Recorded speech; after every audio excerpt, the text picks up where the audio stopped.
How's it going, everybody? I am Kyle from Fantasy Forge Studios, and we are back with episode 46 of Adventures in Middle-earth Wilderland Adventure, and we are going to be joined by all of our players today, but we are joined right now by two of them. We have Jess and Feanor, and so with that, oh, and there we go, joined by the last one, so perfect. And we have perfect Theodric. timing. Literally, the timing couldn't be more perfect. That was great. But we are joined by everybody now. But just a quick introduction. I'm Kyle. I'm the lore master, and we are playing Adventures in Middle-earth. It's a D&D 5e campaign taking place in the world of Middle-earth, set between the years of The Lord of the Rings and The Hobbit. It is currently 2,948 of the Third Age, after the fall of Smaug and before the War of the Ring. And so, yeah, the group currently right now is in Wilderland doing their adventuring, and yeah, super excited to kind of see how things go. But yes, we're joined by everyone, so I'm gonna have all of you guys do your own introductions, starting with Theodric. Hey everybody, I'm that Tubby Australian.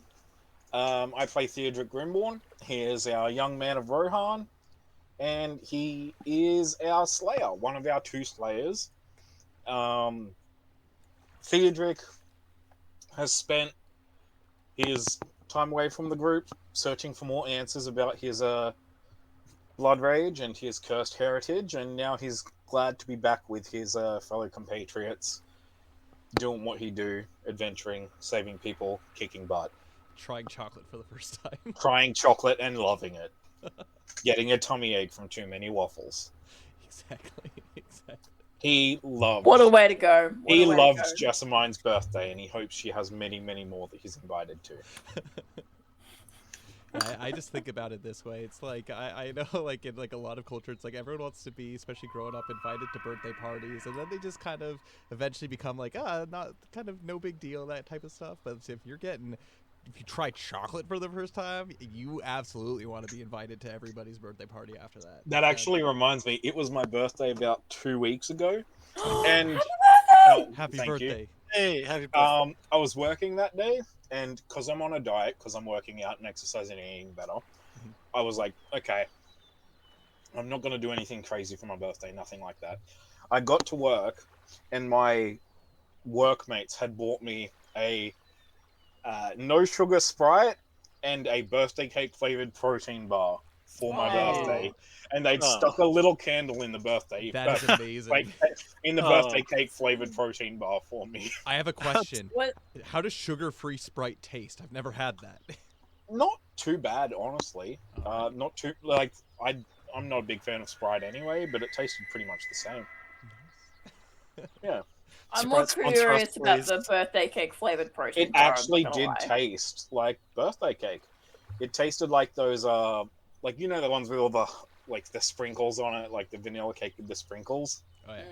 It tasted like one of those. It was actually really nice. That's awesome. Good for you, man. Happy birthday. That's great. Yeah, happy birthday. I turned 31. It was a day. I'm entering that zone come August, not 31, but 30. I'm breaking into my 30s come August, so... Y'all are old. My sister was staring at me the other day, and she's gone, oh my god. And I'm like, what? And she's reached out and gone, pink, and pulled out a hair from my eyebrow. She's like, that's grey. And I'm like, no, it's not. It is not. It's 31. Blonde. And she's like, it's grey, Dominic. And I was like, not already. Yeah. Such is life. This should put it into perspective. I graduated high school in 2013. And so it's been like more than 10 years since I've been in high school, and I'm feeling it. I mean, I'm a completely different person than when I finished high school, but yeah. Oh, I'm yeah. feeling it. But anyways, that's neither here nor there. Oh my god. Let's stop focusing on the endless passage of time. Yeah, exactly. Elves don't experience that. You wanna talk about passage of time? The first Lord of the Rings movie came out before I was born. Oh jeez, I was 5 when that came out. I was still very negative very one. I don't feel too bad about that then. You're just a child, I think, is what we've gotten from this. Yeah, it's good stuff. Good stuff. All right. Yes. With that, Jess, our next character. Introduce yourself. Yes, I play Jessamine Sackville Baggins, the cousin to Bilbo Baggins, in case you were wondering. The very recently turned. Hang on, I wrote it down. No, I didn't. I'm like 20 something, I think, in game, which is fun. 26. She is the de facto healer, heart, and brains of the group because I refuse to believe that Whoa. either of these two has a single brain cell amongst them. Whoa. No. That's... We While have to accurate, still determine hurt. this by the numbers. What are your intelligence scores? Oh, that's not good. 12. I got 8. Jessamine's canonically the dumbest of the group. And all those years of training and reading books help. It is terrifying that Feanor has the highest intelligence. Hey, I know how to implement fire in more ways than anyone else. That's true. And as Okay, we maybe had not the experienced brains before of the stream, I was outfit. learning all about the Australian flora and all of that. So Yeah. the logic has been put to good use, but no, that's too funny. But yes, you basically, if you just you can be charismatic enough, you could keep telling everyone that, and one day Yeah, they'll believe exactly. Yeah. We already believe it. Both Theodric and Feanor think that. I mean, I'm pretty sure Theodric thinks I'm dumb as rocks. Pun intended. But yes, so our healer. Definitely the healer. Undisputed Yeah, now. Love it. Yeah, lemon juice is gonna do the work. Bring you guys Hell through yeah. fighting the shadow. Nothing can beat the lemons. I love it. And our final character is Fedor. Hey guys, I'm Nick, or Lavacrest in the chat. I play Feanor the Lactuin, our other Slayer. This is really setting the tone for how this session's going to go. The Yeah. fact that we're all just like losing our minds very quickly. But no, Feanor went on his journey to the Brelands and informed Jalen's family of her demise, and has made his way back and is with his friends. And we managed to have a pretty awesome party. Nim is got a new ability that hopefully we can see used at some point soon from his training. But yeah, we're all glad to be back, adjusting to the new schedule as well, with this now happening every second week, but definitely down to have some fun. For sure.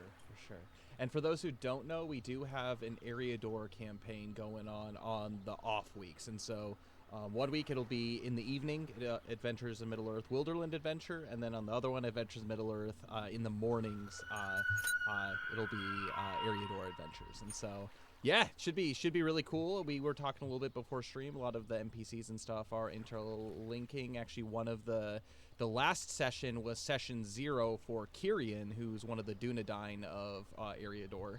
And one of actually the main characters, NPCs that was in there was Halbarad, who he was a pretty big character in session 0 for Jalen. And so we have a lot of characters starting to link and connect and whatnot too. So It's gonna be so cool. Yeah, It's gonna be so cool. In like 6 months, we'll look back at it and it's just gonna be like, this is awesome. I already think that when I like think about this campaign, but like, it's gonna be It's cool been to have going on like forever, we're making yeah. a cinematic universe right now. Yeah, basically. Hell yeah. Very little is written about the years between The Hobbit and War of the Ring, and so you guys are crafting that narrative and helping kind of like build the events up to the War of the Ring. So it's super cool. Just Let's one more min-max thing. Middle Earth. It's good stuff. But I'm very happy to be joined by all of our players today for this as we continue to explore Wilderland.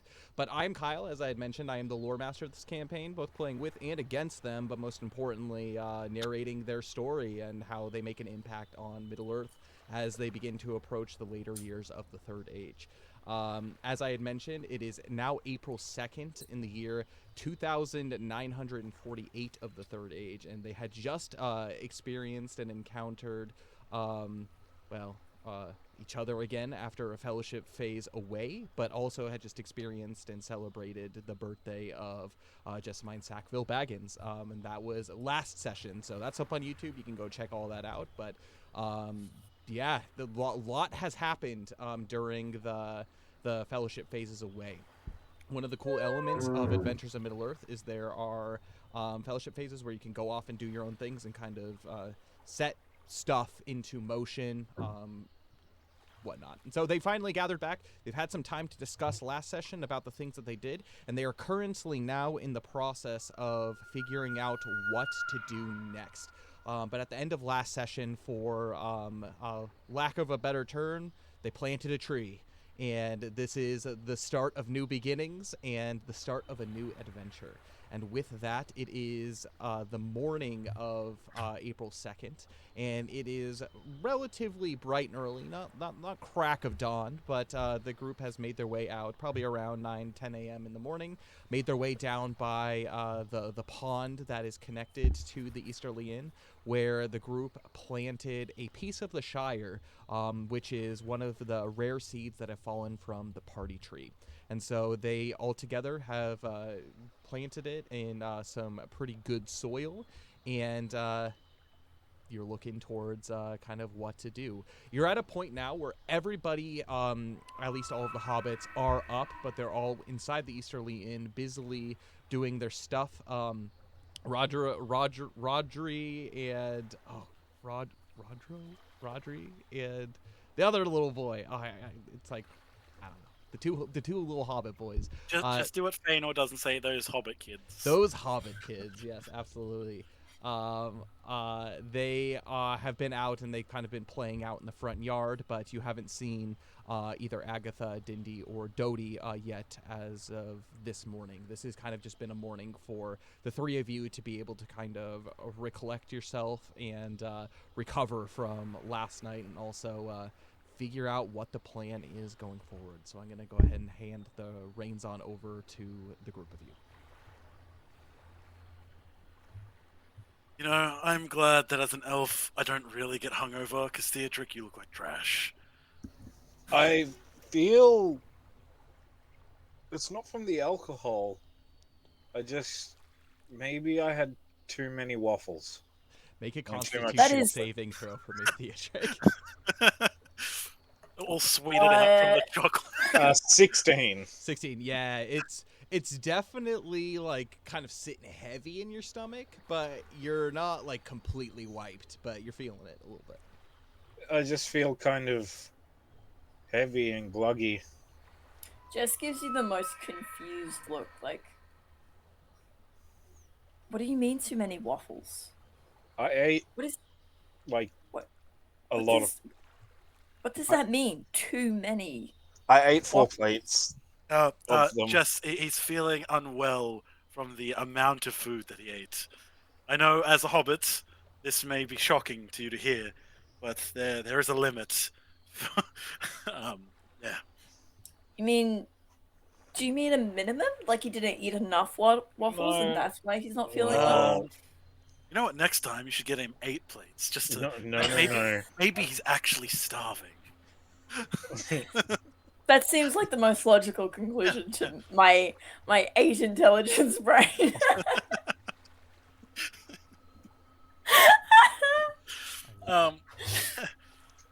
Yes, but I feel like we've been here for a while.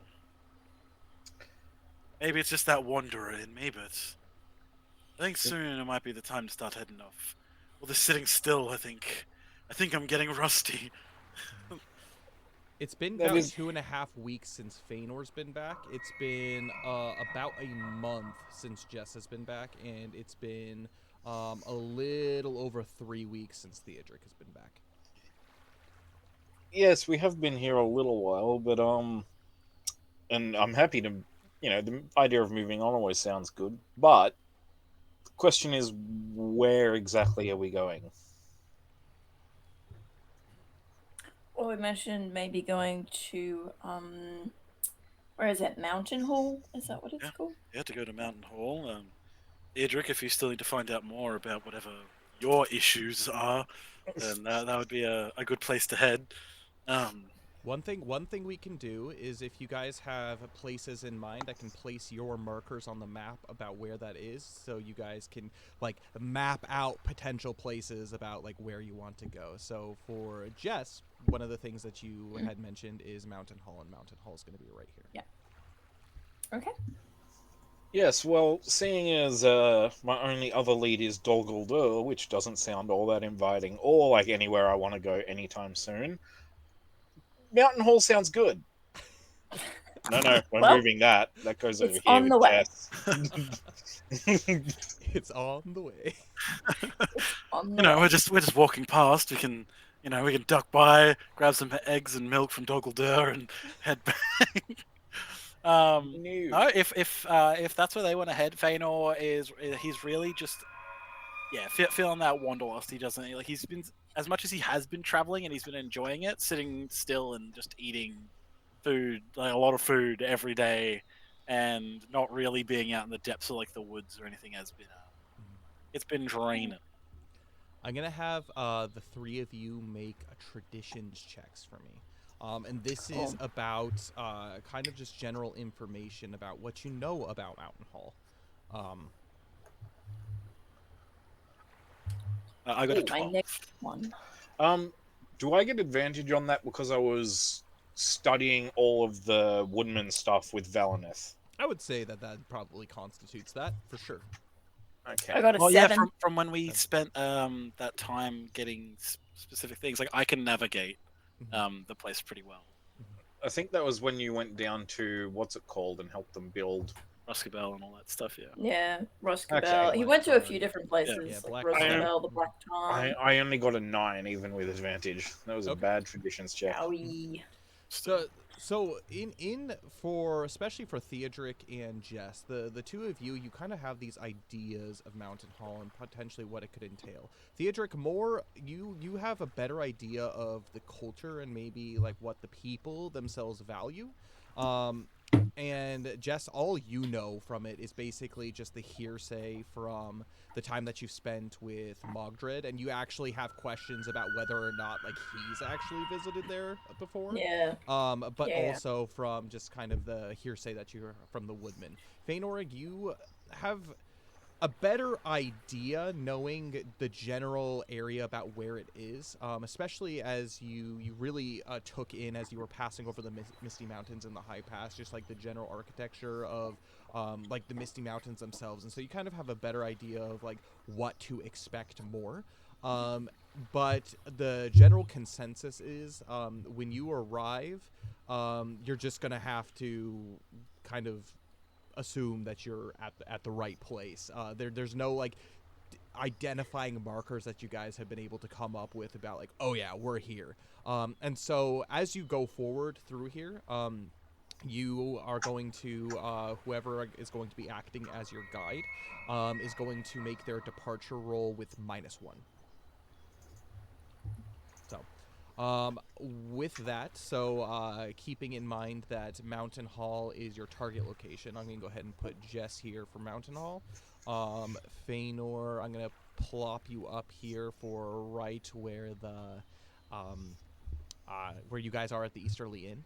But I am going to have you guys decide the different rules that you want to take. We don't have to leave immediately right now, but let's decide the rules about what you want to do before you guys prepare to leave.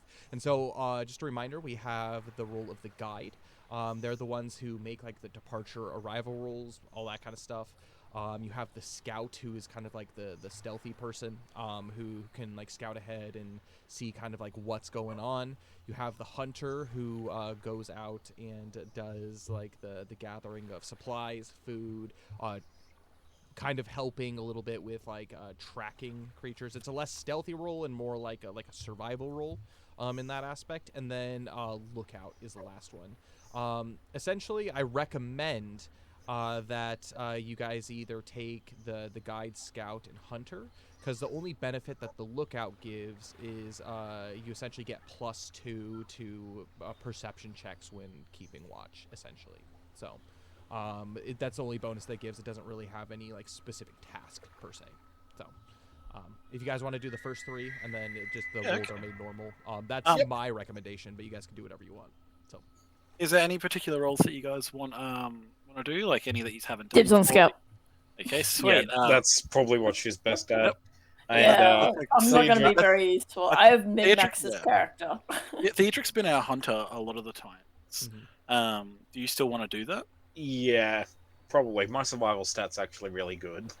Okay, Yeah. cool. I've only got a And I +1 feel to it, like so I guess yeah. it makes so much sense for Feanor to just be the guide because you've traveled. Yes, yeah. this That's area. what I was going to say. But if someone Yeah. else wants to do it, No, we are perfectly comfy just staying in our lanes. Please and thank you. sweet. Okay, yeah. No, and then I'll be the guide. So we have a guide as Feanor, our hunter as Theodric, and our scout as Jess. Perfect. And with that, as the guide, Feanor, yes. Real go ahead. quick, Mhm. before we set off or do anything, can I buy some more pipeweed from the hobbits? Oh, absolutely, absolutely. Yeah, after we determine path and everything, I'll let you guys do kind of that wrap up sequence before the adventure begins. But Jess, kind of like back in game, back in character. I don't know if you've explained, maybe you have explained the purpose of going to Mountain Hall outside of that. If you want to explain that to Theodric and Feanor. I believe that I mentioned that Mogdred was having some issues because from memory Supplies weren't getting supplies weren't getting there. So either they've stopped sending the supply wagons to Tyrant's Hill, or they're being waylaid Something is along the intercepting. way. Yeah, either way, it's something that Bear's looking into. Perfect. Okay. And so with that, Feanor, why don't you, along with Jess and Theodric, determine your path, and that'll determine the length of the journey and just general distance about where you're going from start to end, so we can start to get the adventure underway. Before we do that, so where are you guys thinking? So currently you are right now on the east side, close to the elf path, in a small little glade. Where that is protected in Beorn's lands. So the lands basically here in the East Upper Vales, these are considered Beorn's lands, and they extend a little bit further past the Old Ford. There are a couple of options for you. You could potentially try to take boats along the side, which that might require some checks to be able to potentially find and to be able to acquire those. But that way you could ride basically down along the river and then make your way west from there.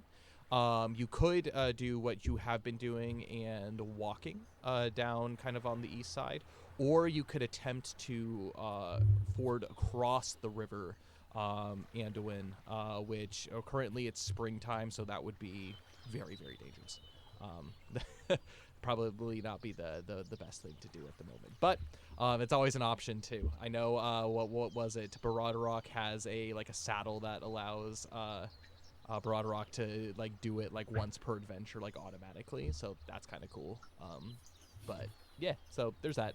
And then the main place that you would probably cross if you went by foot would be the Old Ford. And so you would cross over west from there and then make your way either along the mountains or along the Anduin and then make your way back again. So it's kind of up to you, depending on what you want to do. If you want any hints about things about maybe some better routes and whatnot and kind of what to expect, I can have you make some checks in order to kind of attempt to determine what potentially could be safer, what could not be. But yeah, I'll let you guys talk about it. Well, what path do the from when we were down in Roscabel and what path do the people from Mountain Hall take to get across to Roscabel? Yeah, so the woodman settlements are all down here because they're decently spread out. Usually those from Woodman Hall, they tend to take the old ford across over. But there is a place over here where it kind of becomes a little bit of marshland down here, but the waters of the Anduin are shallower here in this area called the Gladden Fields. And so here, like horses and wagons and stuff come through. And so more likely than not, anything that's going like south of Woodman Town is probably cutting through kind of like the Gladden Fields area. Yep. Okay. Well, I think that's the thing. Do we want to cross over, like up here, more in like Bjorn's lands, or do we want to go down and like pass through the lands, and then make our way across Gladden Fields? I'm good with crossing in Bjorn's lands. That seems like the smart thing to do. Yeah, I think that's probably the best call. This might actually be a question Fëanor asks. Jess, at any point when you were like around with like Mogdred, did you mention anyone like it's like from like Emiliode from the Black Tarn, or like Gala Vera from Rowanhold, any of these like or Fridwold, like any of these other people, any of these other settlements having issues similar to what the mountain? Not to that extreme, I'd say.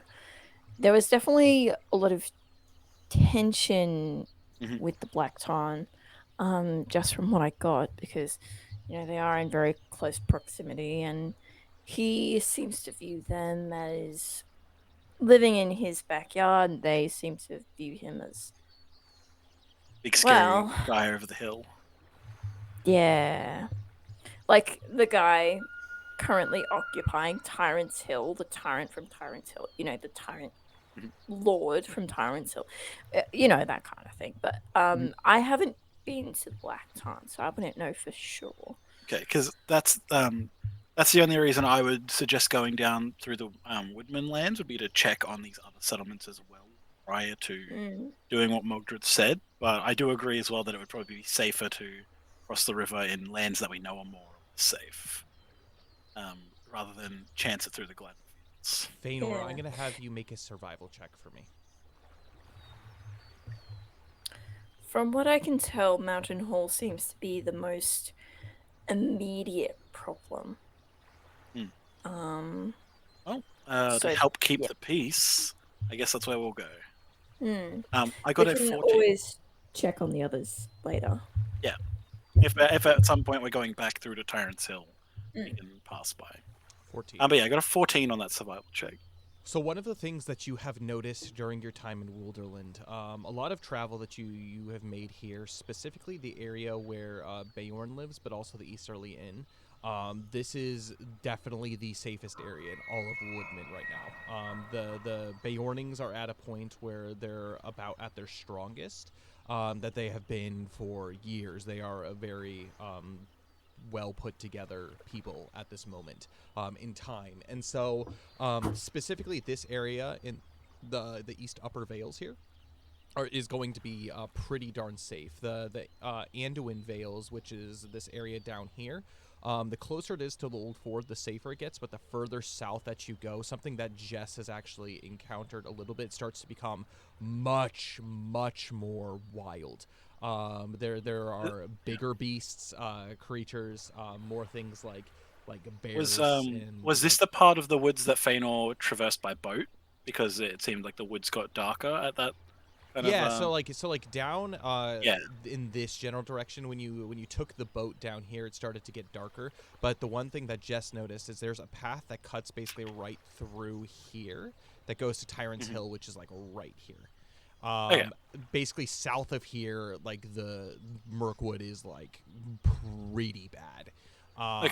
It's not as bad throughout here, but something that you would probably know, Fëanor, is this area of Mirkwood is pretty unsafe.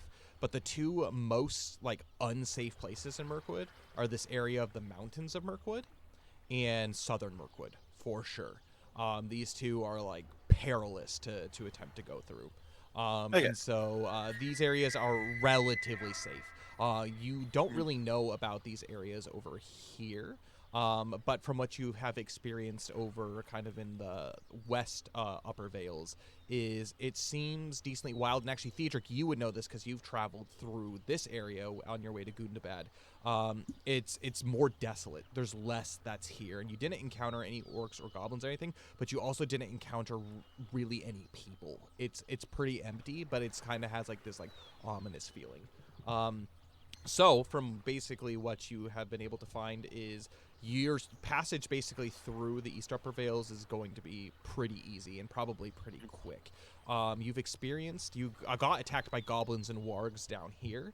And so there definitely are dangers that are down here. You haven't been in this area, the West Anduin Vales yet.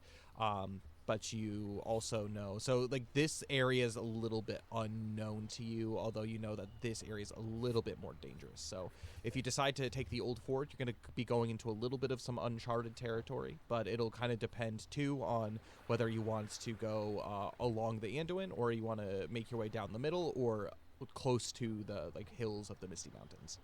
So that's the path. Okay. Welcome home. So what I Contact. reckon is and like What he's is like it drawn you out like a little desire? map with like a stick. Just like you know, it's like I reckon we head south till we hit the old fjord. We cross and then we follow the Anduin down, you know, as we have done before, and then and then he like draws a line from the Anduin straight across to Mountain Hall. And then we just beeline it as we can. Hopefully, we find some paths or some old roads by other travelers that'll help us find our way. But you know, I have confidence in us that we can survive long enough in the wild to find this place. Touch wood. Yeah. Wow. Inspiring words, Fainal. Thanks. Yeah, so but it's somewhere I plans, haven't man. been before. But yes, You know, Anyone- it'll do. It'll be fine. sweet. Then that'll be our path. Perfect. Better make sure we have enough supplies. And so if you decide to take this path, go down along, go to the Old Fort, and cut directly across. Cutting directly across as opposed to going along the side of the Anduin, or even going Misty Mountains, obviously it's going to be the shortest journey. And so from here to the Old Fort, it takes about 4-ish days, ish. And then basically from the Old Ford in this direction, if you cut directly across, that is going to be another 6 days. If you went down here, that was going to be closer to another 9 to 10 days. If you went this way, it was going to be about 8 days. And so you cut 2 days off your time by Sweet. going directly there. But you are out in the open. You don't have the access to the fresh water. Yeah, so like it's potentially going to be more dangerous, but if you move quickly, that might not be a problem. Yeah, if anyone wanted to follow the rivers for those reasons of like, you know, follow the river down of we've got fresh water, we've got that stuff, and also we're not in like the shadow of the mountains, kind of where you'd expect orcs and goblins to be kind of hiding. So then open fields. Yeah, for sure. And then it's the least amount of danger. It might be more danger, but for the least amount of time. Awesome. Yeah, sweet. everyone If agree? If we've agreed on that, then that will Yes. be our Good to me. path. All That's right. So we have to make sure we got enough rations. So that's 'cause a I'm pretty total sure of 10 days. I'm pretty sure these bear rations that I have in my inventory are no longer good. Dried meat lasts a long time. It's been a year. It was winter time. It kind of Yeah, partially yeah. froze, right? Yeah. Let's just go with that. Oh wait, no. Actually, I lost those rations when when we were taken in by the elves because they took and ate all our food. Taken Mine. in. Yes. At least Feanor is kind of taken in, I guess. Yeah, I was like, you know, like treated like royalty. You were like the apprentice, yeah. Yeah. Yeah. But You yes, were the so- apprentice, and then Valinith was the Deirdric sorcerer. was like the bus boy, and then Jalen was the corpse. Yeah, she was the fertilizer. But let's try and set for like 15 rations each. Like enough for us to, if something happens wrong in our journey. Or do we want to just do 10 each? And if we got enough hunt stuff, Theodric, you've got a bow. You know what you do. I do have a bow. Unless you want to just chase things with your sword, like I suppose you could do that as well. I'm taking. One of the benefits about you, if you guys remember, last session, the party did unlock the Easterly Inn as a Haven. sanctuary, and so with that, you all actually at the start, if you're starting your adventure through that, you will get the amount of rations automatically without having to purchase from the sanctuary that you are staying at for the duration of the journey that you have packed for. And so each of you would be able to get 10 rations from this, along with that doesn't necessarily count like the water, but you guys are going to be traveling mostly along the Anduin, so you should be okay for that. But with that being the case, I'm not going to go through the whole thing about you guys buying rations, but if you want to buy other things such as, like, for example, like long bottom leaf or things like that, we can absolutely kind of restock on some of that stuff if you wish to do so as well. Hell yeah. And I would like to do so. Okay, perfect. And so with that, your decisions have been made. Do you have a specific day in mind that you want to set off on this new adventure? So what? When do we reckon we should head off? Give it a day or two. Make sure we've got everything we need. That the animals are rested enough. Yeah. Oh God, I have to make sure Nim hasn't just wandered off into the woods. He does that sometimes. Like, you will not believe when I was going through. Actually, when I stopped by the Black Tarn, he just disappeared for 2 days. He came back though. Yeah. If I blew my whistle, he'd show up. But you know, I just miss him. At this point, we probably haven't seen Nim in like a week. It's been a while. Nim's familiar with definitely the hobbits at this point, but Nim like prefers to be like inconspicuous, just off on like the boundaries doing his thing. For sure. But yeah, I'd say we probably like wait like a day or two to make sure we're in fit condition, no hangovers, no nothing wrong. You know, enough time to gather our provisions and make sure that we are fully set on our journey. Can I buy a set of cutlery? Perhaps, if you want to. He'll attempt to buy a set of cutlery, and he's gonna really intently look at the spoon on the wall, like, wouldn't it be funny? But no, he loves it too much. But you know, Feanor's gotten used to this eating with cutlery while on his journey. So instead of just eating with just his knife and his hands, you know, he's gonna see if he can buy a fork, spoon, and knife. Yeah, after some time, it's about like late breakfast time. Definitely for our first breakfast has finished, and you make your way inside the inn, and you see that it's again just the Hobbit family. And Agatha says, "Oh, did you all have fun out there? Were you able to find a nice spot for the tree?" Yeah, we think it'll be good there. It'll be good to come back here in 60 years and lay in the shade of it, you know. Well, hopefully it doesn't take that long to be able to grow. But and she like looks specifically at Theodric and Jess, and she says, "They are known to grow pretty quickly. So, who knows? If you're gone for a few seasons, it might come back, and you might see even some sproutlings be able to come to pop out. Don't worry, I'll be taking care of the tree, of course. It's very important and very precious to us as well here. Again, it's a little bit of home that." Well, at least I've been missing. Yes, but no, it's got plenty of sun, and yeah, just we tried to bury it not too deep, you know, especially with seedlings. And Fador was just going to have a little bit of a discussion about plants and like growing trees with this woman, just like pleasantries trading back and forth. But after the food and everything, basically what I'm asking for is like a better mess kit, because I do have one, but like stuff of actually like a little bit nicer, you know. You make your way over. Yeah. You make your way over to Dindy. He's the man that's in charge of all the supplies and everything that have been brought back from the Shire. And as you approach him, you can tell that yesterday did a lot for him. He's definitely been kind of like struggling getting back to himself. He's still PTSD, everything from his encounter. Yep. But he looks to you and he smiles and he says, "Lovely morning, isn't it?" Yes, it is. He takes his tea and he sips it and he says, "What can I do for you?" Well, I think Jess maybe her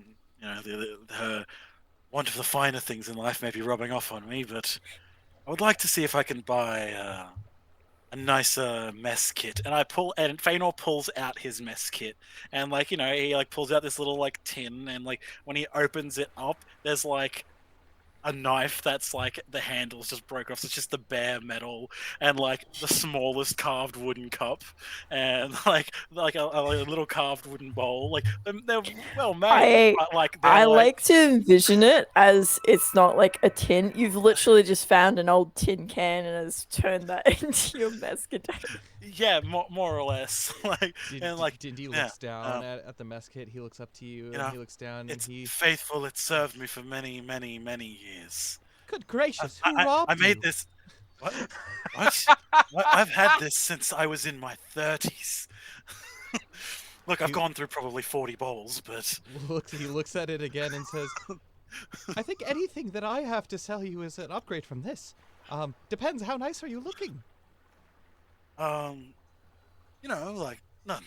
too fancy. Perhaps if I could get a set of silverware. Okay. Well, I have, to various degrees, and by the looks of it, you'll need something durable. Is that correct? Yes, that's one of the reasons for an upgrade is, got to look after your equipment. And I have, but this is kind of hanging on by a thread. He excuses himself and he comes down with basically this wooden crate, kind of half crate, and he drops it on the table and you can hear all kinds of utensils crashing around inside. And he's like, "Oh goodness gracious!" And he opens one of the drawers of this crate, so it's kind of a small little wardrobe, and he pulls out kind of this fresh leather mat. And he begins sorting through the different forks and knives and spoons and whatnot, and he measures them. He's like, "Oh no, this is going to chip far too easy." And he goes through and he assembles essentially this very practical but decently luxurious set of knives and whatnot and forks and spoons, and he places them all out on the flat leather, and then he goes ahead and he explains what all of them are for, that this one right here is the salad fork, this is the main dish fork, this one over here, this is only for desserts, and this one is for tea time, and he tells you all of these ways and how everything is used, and it's a set of about probably a total of 12-ish utensils, different utensils. There's a cheese knife in there and everything like that. And so everything that you could possibly need. And he takes it as "Will this do for you?" Even in all my years of living in Thranduil's halls, did I never expect to have so much cutlery just for eating. They are all quite essential. I must add, and he basically motions over to Jess. He's and he leans over to you and he's like, "Clearly he's out of his element. Do you think you can teach him?"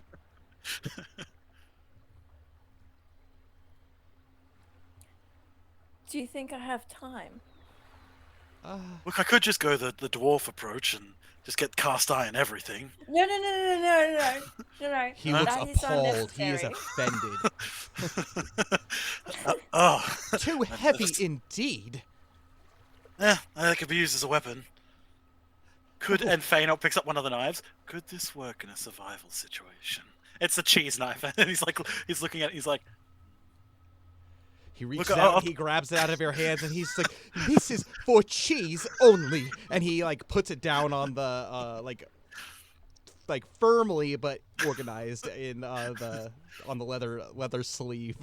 And he's just like, and he looks to you, Jess. I'm gonna have you make an insight check for me. Oh, Lord. Oh dear. Got a 15. This is a look of sheer desperation. Yeah, Jess, you've had nicer things with your fancy cookware and your cutlery and your what was it? The fancy china. So Yeah, I dinner plates. thought I'd get some of my own. I'm not getting a plate. Jeez, what am I? Next you'll say I should get a house and a stable, and next thing you know, I'll have a wife and 6 children. I like to keep it light on the road. How many of these are necessary? Every single one of them. I appreciate your opinion. You just Jess, asked do you it, concur? didn't you? Do you concur? I would have to say that it depends what you want it for. I want to enjoy my meals more. I understand that. Eating is an art, Feanor. An art. It is, but Dingy, Hmm. I think we need to take a moment to appreciate Feanor's more minimalist lifestyle. And then I'll lean down and whisper to him, like the Tooks. They don't shudders. always appreciate Fine. all the fine things. Thanos, he's got the little knife, and he's looking over at Theodric. Do you know how many gophers and squirrels I've eaten with this thing? It's just while this other conversations are going on, and he's just this is the same knife I used to cut up those frogs. Jess, I gotta have you make a persuasion check for me. Oh, goodness. If anything, Feanor is helping me. I got an 8. An 8. He looks and he lets out this just sigh of exasperation. Fine. Perhaps you don't need. And he begins, and it's paining him to take out some of these things. He takes out the cheese knife. And I think I'll keep that one. How much cheese do you eat on the road? Well, hard cheese and bread are one of the staple meals in rations. So Okay, this is necessary. I'll keep the cheese knife. Maybe not the salad fork. Goodness gracious! If he doesn't take his, do you expect him to use his normal fork for that? Oh no, I use my hands. I don't know how much salad we're going to eat. Oh, you'd be surprised. You can find wild radishes everywhere. You just pick them out of the ground and eat them. Well, you're not making this easy for me. And he goes ahead and after probably about 20 minutes of just serious thought, he's able to remove 4 utensils from the set of 12. And so now you have 8 remaining. Did you? And the snail fork. Wait, you want to keep it? Or No. You can keep it. Okay. Did you say a snail fork? Yes, there is a snail fork. Well, what about Feanor's this? And he holds up his crab shell breakers. I know we're not close to any oceans or anything, but you never know. Fine. And he takes it away. If we find a crab to eat, we'll wrap it up and we'll bring it back here for everyone to share. That's what the back of an axe is for. You need to stop talking. I think tea time's almost here. I think I've made it clear what I'm about. It's fine. And he removes, and now you're down to essentially 6 utensils. And he, without a second thought, he takes it and he's just okay. And he puts the last one and he starts rolling up all the utensils super nicely but rapidly in this leather basically sleeve. And he hands it over to you. He's please take good care of these. Yes. They are. Thank you. They're fine craft all the way from Buckland. I can appreciate good metalworks and smithing work. How do I look after them? Are there any oils or anything that I need to use on them to keep them maintained? Are you telling me you don't have those with you? And he looks at your old set. He's clearly. I'm used to waterproofing things with animal fat. So. Oh. Not my silverware, not my cutlery, but look, it was just an old iron knife. I didn't It's gonna break someday. 1 second. And he goes upstairs and he comes out with like a small pouch of like basically like oils and like polish and that kind of stuff to keep Ah, away. excellent. And it's like How- very small, like a tiny little jar of it. Yeah. This should last you. And he looks at you. A year? Oh, excellent. Hopefully I can make my way back here or somewhere where I can buy some more before then. Okay, that would Thank be. you very and much he, for your he calculates. assistance. He calculates all. He's like, that would be, 3 silver pennies. Oh, excellent. And he just hands them to him. Thank you for your assistance. Of course. I've had finer things in life, that happens when you are raised in noble courts, but it's been a while. It's good to have something nice to treat myself with. Indeed. Don't know what I need 2 spoons for, but I'm sure I'll make a use of them. One is a soup spoon, and he like the clear circular one is like, how can you expect to eat, soup without a soup spoon? And he just like, never mind, that's neither here nor there. It's a pleasure doing business with you. Hopefully you can learn to appreciate the art of eating. Yes. At least hopefully these will help you on your way to doing so. Yes. Thank you, indeed. Of course. But yeah, I'm glad we got to roleplay that out. Fainal getting some new cutlery. When Fainal leaves, I turn to Dindy and I'm like, my main goal, every time we come back here, I'm going to try and convince him to add another thing to the cutlery set. I got this. I'll keep them off to the side. Yes, because we're I mean, going you to can't need sell a an scale incomplete fork. set. That's madness. I just hear Thea. No wonder just Middle off Earth in the is corner. falling to ruin. Huh? What was that? What? Nothing. I was- I'm good. What? No, Jess, wasn't. What? No. It is quite important. I promise you. I was just telling Dindy that I need some more pipe weed. That's all. Oh, absolutely. Long bottom leaf, is it? The usual. Oh yes. Of course. You know what I like. How many would you like to purchase? I would like. Hang on, let me find it.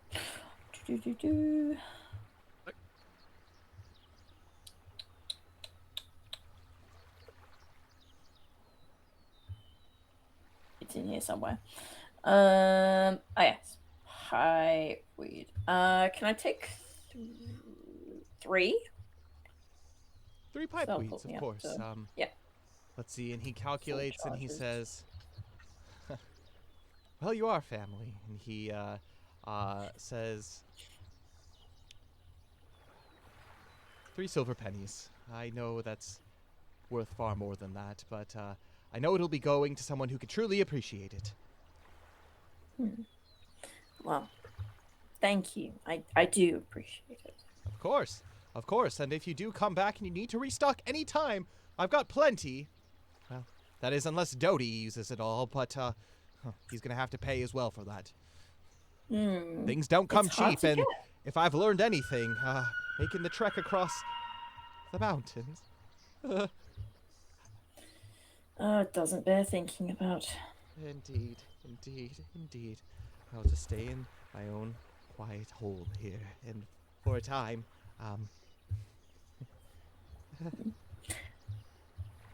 I'll hand him the 3 pieces. As I'm doing that, actually, I'll ask him if he has any like hairpins or anything that I can use for nefarious purposes. I mean, completely legitimate reasons. hairpins? Of course. We always have those. Well, I brought a special few for Agatha, but I think I have some in some of the supplies that we have. We don't sell those too often, so I think I have a few of them. Give me 1 second. And he leaves, and he comes back, and he has this kind of like silk sack, and he puts all of these like hair accessories out on the table. Some of them are like very simple, like bobby pins. The other ones are like kind of more elegant, some with kind of like a little gold filigree on it. Some look to be completely made out of like pure silver, to various degrees of regalness, but also simple. And so it kind of goes on like a scale. Do any of these look good to you? Yeah. So I'll just go through and see if I can find any that I can use for picking locks. Absolutely. Yeah, so I can get my thieves' tools back again. Make a sleight of hand check for me. Okay, very fun. Yeah, so I'm definitely not going for like the silver ones or anything like that. Just something super basic. 20, not that. You're able to find 8 of them. Oh, 8. Okay, perfect. Yeah, it's fine. I will take 8 then. That will be the calculates 1 silver penny. Oh, yeah. These crime has never been more affordable. True. What a thing to come back to. Am I right? Awesome. I picture you saying that under your 1 breath. silver? He's like, "Oh, what was that?" I know my prices are quite criminal. I understand. Yes, that is exactly what I meant. 1 silver, was it? 1 silver. Absolutely. Okay. Here you are. Thank you so much. Enjoy your Keep hair my accessories. hair well secured. Indeed. It's always good to keep it nice and tight, especially on a particularly blustery day. Yes. Yeah. Indeed. Right. Yeah, I think that's everything I need. So Perfect. thank you, Dindy. Of course. Theodric, anything from your end that you want to potentially prepare? Nope. He's good. Perfect.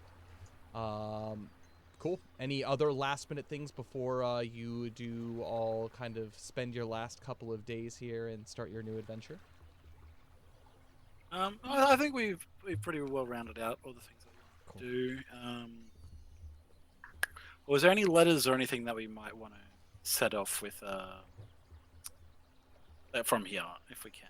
That's definitely a good thing to mention. Is there any word that you want to send out to anyone in particular? This would be your time to be able to send letters out.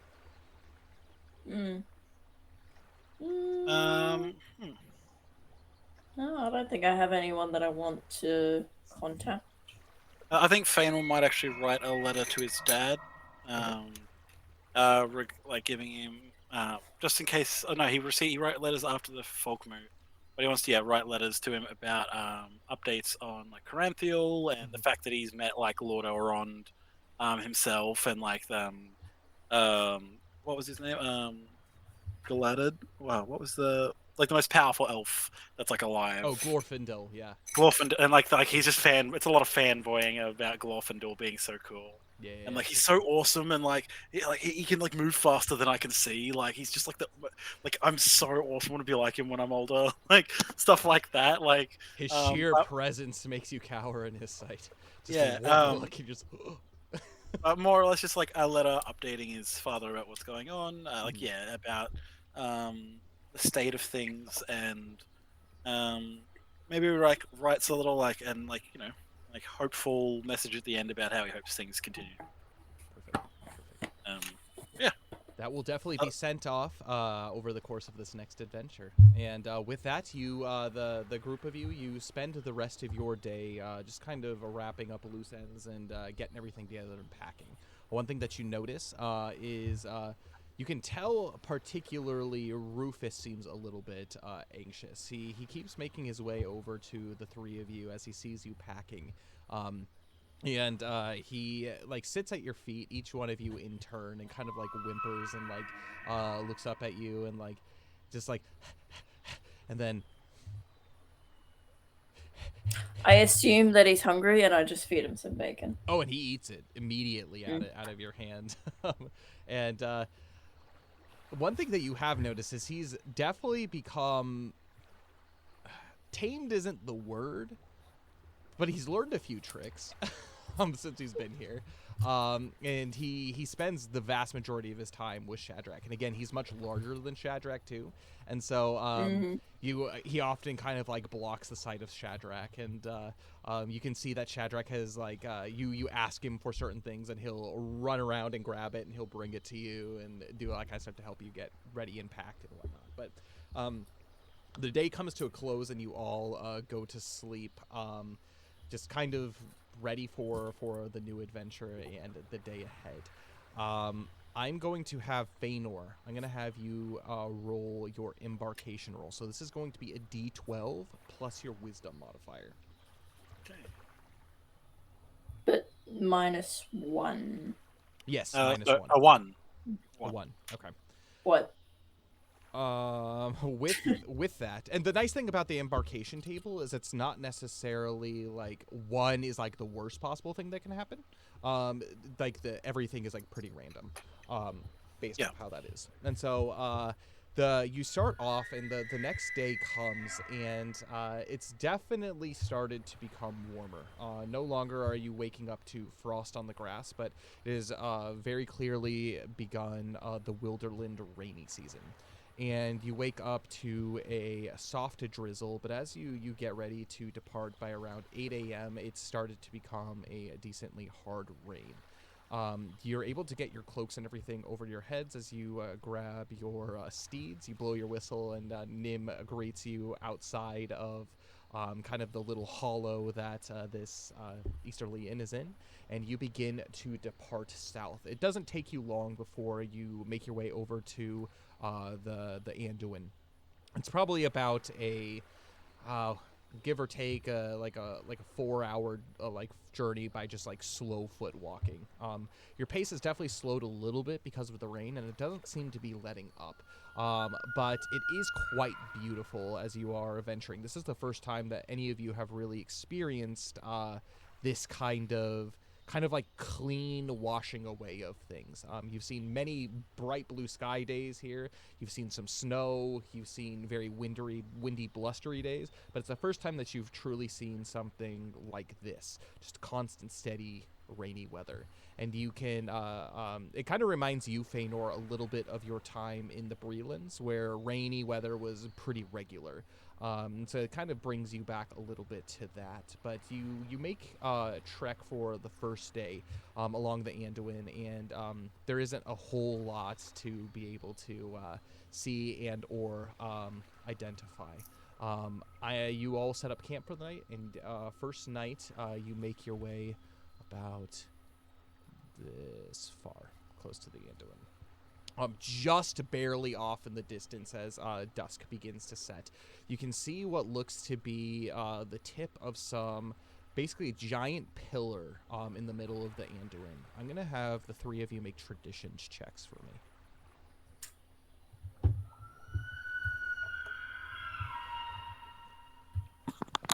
Dirty 20. 5. 7.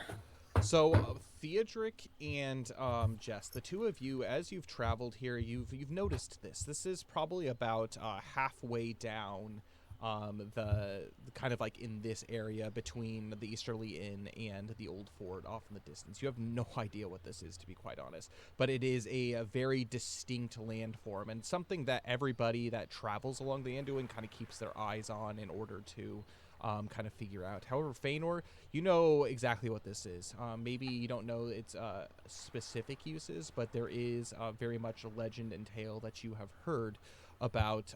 This is essentially the place that the Bilbo and the dwarves were dropped off. It's called the Carrick. From when they were basically rescued by the eagles in close to the Misty Mountains.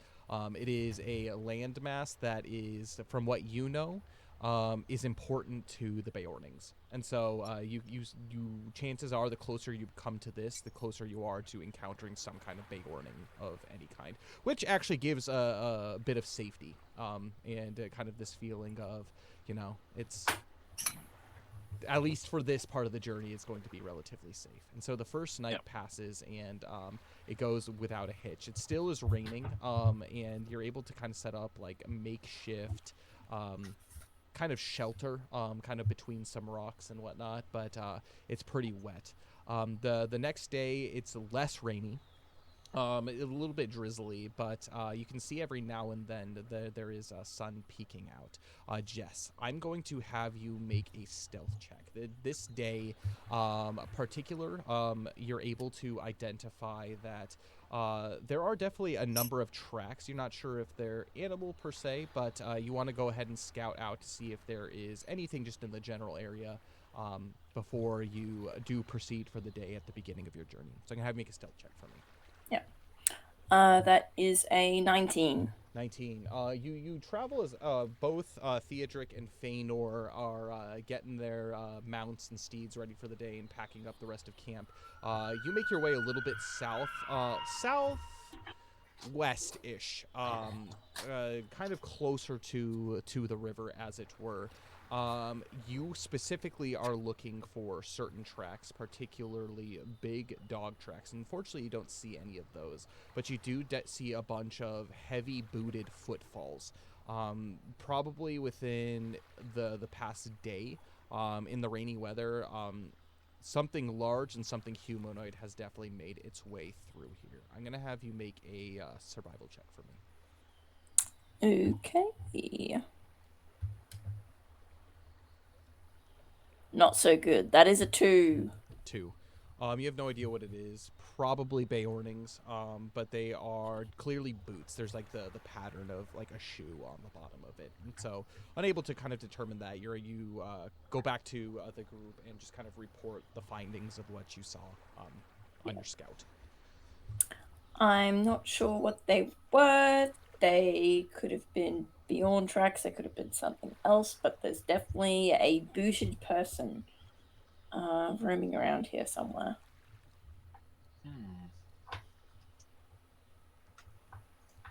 That's not great.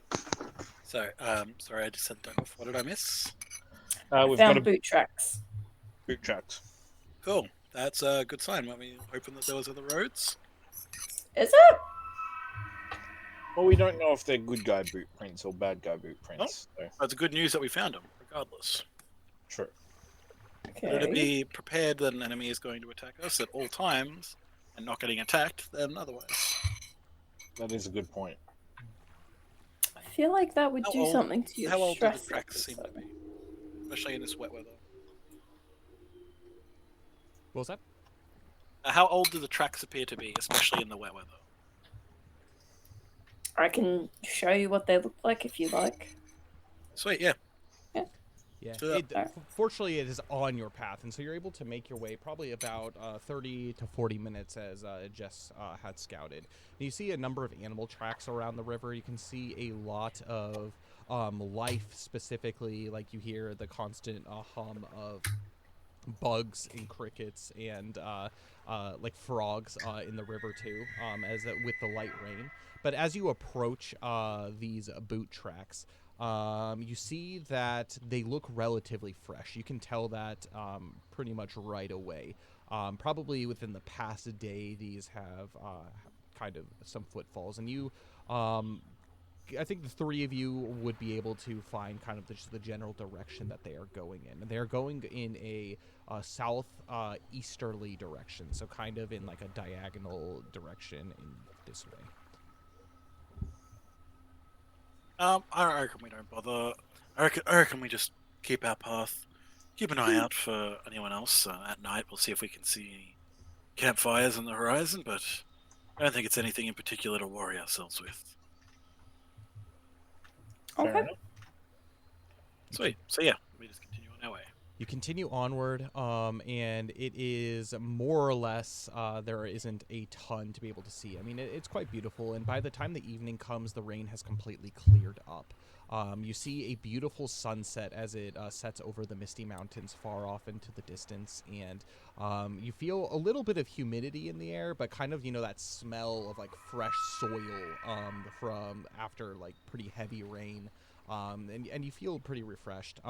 I'm going to have Jess. I'm gonna have you make a either a stealth check or a nature check as you go out to find a good spot to camp for the night. Cool. That smell of the earth after rain is called petrichor. Petrichor? Petrichor. Petrichor. In case anyone was interested. That's actually good. It's a great smell. So good. My favorite. 22 for the stealth check. Okay, perfect. As you go to search out for a possible good place to camp, Theodric, I'm gonna have you make a survival check as you kind of just like scour the area for. It could either be food or just even signs of tracks or anything like that. But yes, with that 22, you are able to track down a small little kind of wooded area. Every now and then, the one thing that you've noticed a lot about Beorn's lands is it's flat, but not as flat as like the southern, like the vales of the Anduin. It's definitely more rocky and hilly up in this area with some sparse patches of woods. You're able to find one with like a cave that you can tell Beornings or someone has been there. In fact, it looks like that there is remnants of a campsite that was here, and it has been very properly snuffed out. This does not look like orc work or like anything like that. Like, it looks like there were campers that were here probably last night. But you're able to kind of cozy on there and find a very dry spot, even a big enough dry spot for even Nim and Baradarok if they want to do it. So you find a pretty good spot for camp. Yeah. I'm just gonna thinking about the last time we found a camping spot that seemed like pretty good.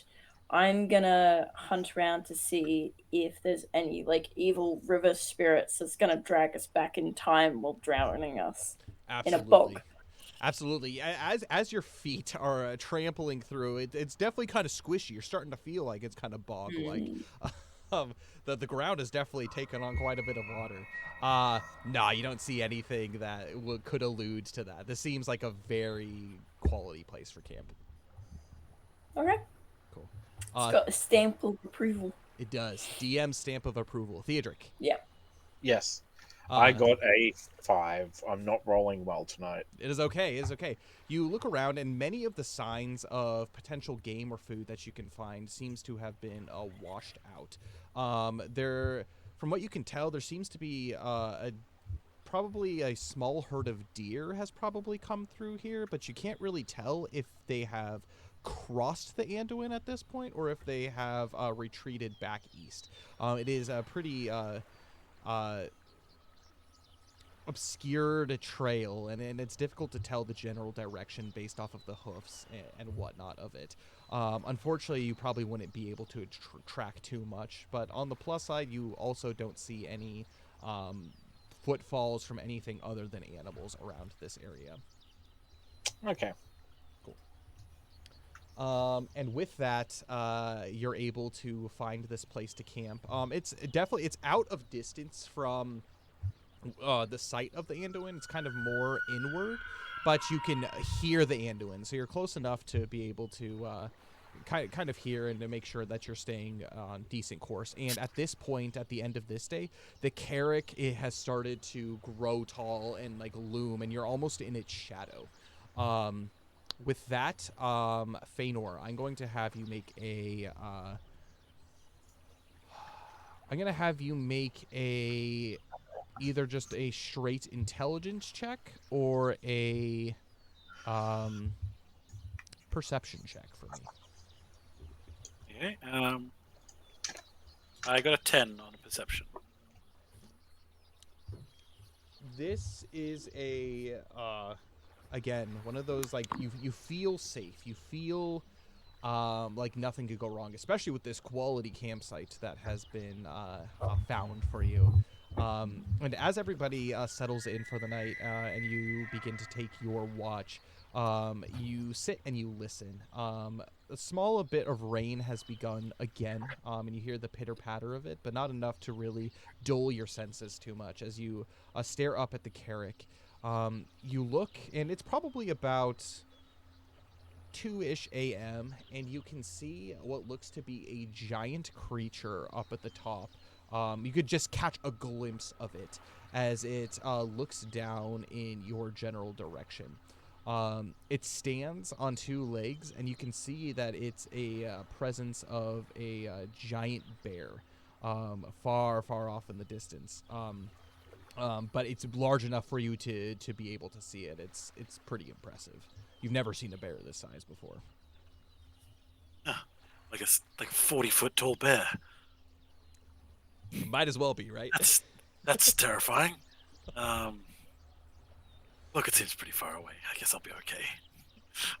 Unfortunately, it has to like ford part of the river in order to get to that place too, and so there's also like yeah. a fair amount of river blocking it too. Yeah, Fainal's gonna keep an eye, though, in case a bear's like, a nice dry cave. He's he would have made the assumption that perhaps this is a Bjorning, or Beorn himself, or like something similar. But best to just kind of keep his nose out of it till now. Be aware of it, but keep his nose out of it. Make a perception check for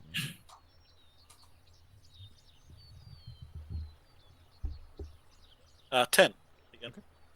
And I'm actually going to have Theodric and Jess, as the two of you take your turn for Watch 2. I'm going to have the two of you make perception checks for me as well. 15. 16.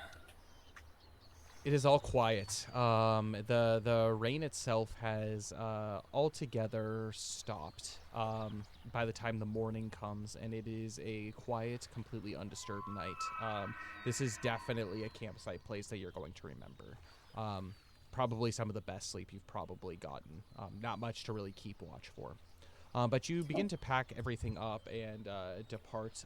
You make your way back to the Anduin and begin to make your way south. By mid-afternoon, you have become parallel with the Carrick. And so you have made your way all the way down here. And it's impressive. This thing stands a couple 100 feet towering over you. And it's incredible. You see, actually, as you look around the side, it kind of has like this like swirling staircase, kind of. It's more like a ramp, but very roughly hewn into the side of this rock, as if traversed.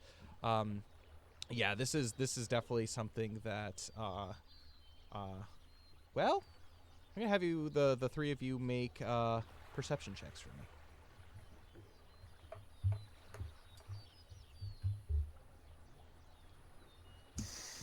I got a 5. An 8. 15. 15.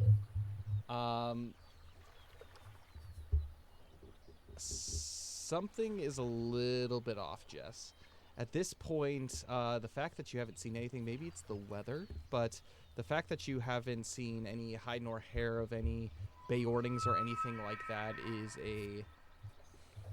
it's a little disconcerting. On your scouting attempts, you've gone out and you haven't really seen sign of a lot. And you're not sure if they're just not doing scouts. You're not sure if it's the weather or anything like that. But it does seem a little bit off, just generally speaking. Okay. When I went on my solo adventure, Beorn mentioned that he was having trouble with like bandits and stuff, and he was going to try and round up those guys. Do I think that this might be something to do with that, maybe? Potentially. And so from what you've learned about kind of the Beornings in this area is whether they're chasing down goblins, bandits, anything like that, like they're all quite busy at work. And so you very rarely do you see like them just kind of like wandering around the wilderness. They're usually on a task hunting something down. So potentially what that could mean is that's maybe a good sign. They're like off doing stuff, and if you don't see Beornings, that they're not here actively chasing something. Potentially. Could be. But I think they set up a lot of shop at the old forge anyway, so we should be able to see them then. Yeah. Maybe ask them. Yeah, what's going on. there's always a crossing guard there for Yeah. toll reasons to be able Yeah, to. of course. for sure. Of course. Yeah. So. So I'll just like let Theodric and Fainal know my thoughts about everything. Okay, well, as we said before, best to keep our eyes out. Don't want to be caught unawares, get jumped by some random ruffians. Could be good to, a good stretch though, actually, a good training exercise. Yeah, get the rust off a little bit. Yeah, just clean the blades a bit. I'm Finesse sorry, skills. clean the blades with blood. Well, if there's any rust on them, it's good to polish them, and you can just polish them by stabbing someone. You can't really, but it's a good thought, perhaps. Yes, very, very smart, very funny joke. And Jess is just thinking in her head, this is the guy we sold the silverware to. You could try out your new cheese knife. Wow, this knife is awesome. It cuts flesh easily. Yeah, it Oh, like it's literally like razor butter. It's sharp. just like. Wow, I'm using this butter knife, this cheese knife for everything. Jeez. Just that's like cheese. cuts a guy's ankles with it. Oh, Yeah, you jeez. get the tendon. You can see automatically all of the blades have become to be dulled. Feanor's using it for whittling and just like, wow, look at this. Just... Wow, this is so good, especially on like some birch, some nice soft woods. Wow, why haven't I expanded my arsenal earlier? Using a cheese knife, like throwing it at like a block of wood, seeing how good they are for throwing knives. No, he's not doing any of that. He's gonna look after this stuff. It was given to him, so yes, he paid for it, but like, For sure. You pass beneath the shadow of the Carrick, probably around 1 or 2 p.m. This day. And as you do so, you look up in awe. I'm gonna have all of you make wisdom saving throws for me. Oh, This is Is this not against for. Shadow? This is not against Shadow. oh, thank God. 10. It's really middle of the park today. A 13. Okay. Hey, 9. Okay. Theodric, you gain 1 point of inspiration. I already have inspiration. We already got inspiration from my birthday party. then it's wasted. It is wasted. It's okay. It's okay. It's It's good, I didn't lose impressive out on nonetheless. You're like, wow, this is quite inspiring. Metaphorically, you're inspired. Exactly. It's beautiful. And as the day continues, Oh, you wouldn't it begin be funny if I had used my inspiration to reroll that wisdom save? Oh heck yeah! To get the inspiration back. That'd be funny. It's the inspiration. Sisyphus rolling a rock up a hill. It's just like, yes, inspiration for more inspiration. Yeah, really. Oh, too funny. You continue onward for the day, and Theodric, one thing that you notice is as you begin to make your way south and you leave the Carrick behind you, you definitely have started to pick up on footprints along the edge of the river. I'm gonna have you make a survival check for me as you kind of follow these. That is an 18. 18. Many footfalls, and they're actually of varying sizes. And so you see a couple pretty large boots, but also in the meantime you see what look to be smaller sized feet. Definitely bigger than like Jess's footfall, but not quite the size of like the boots that you have been seeing. From the looks of it, you can't tell if there's like any kind of like scuff or scrap that went down here.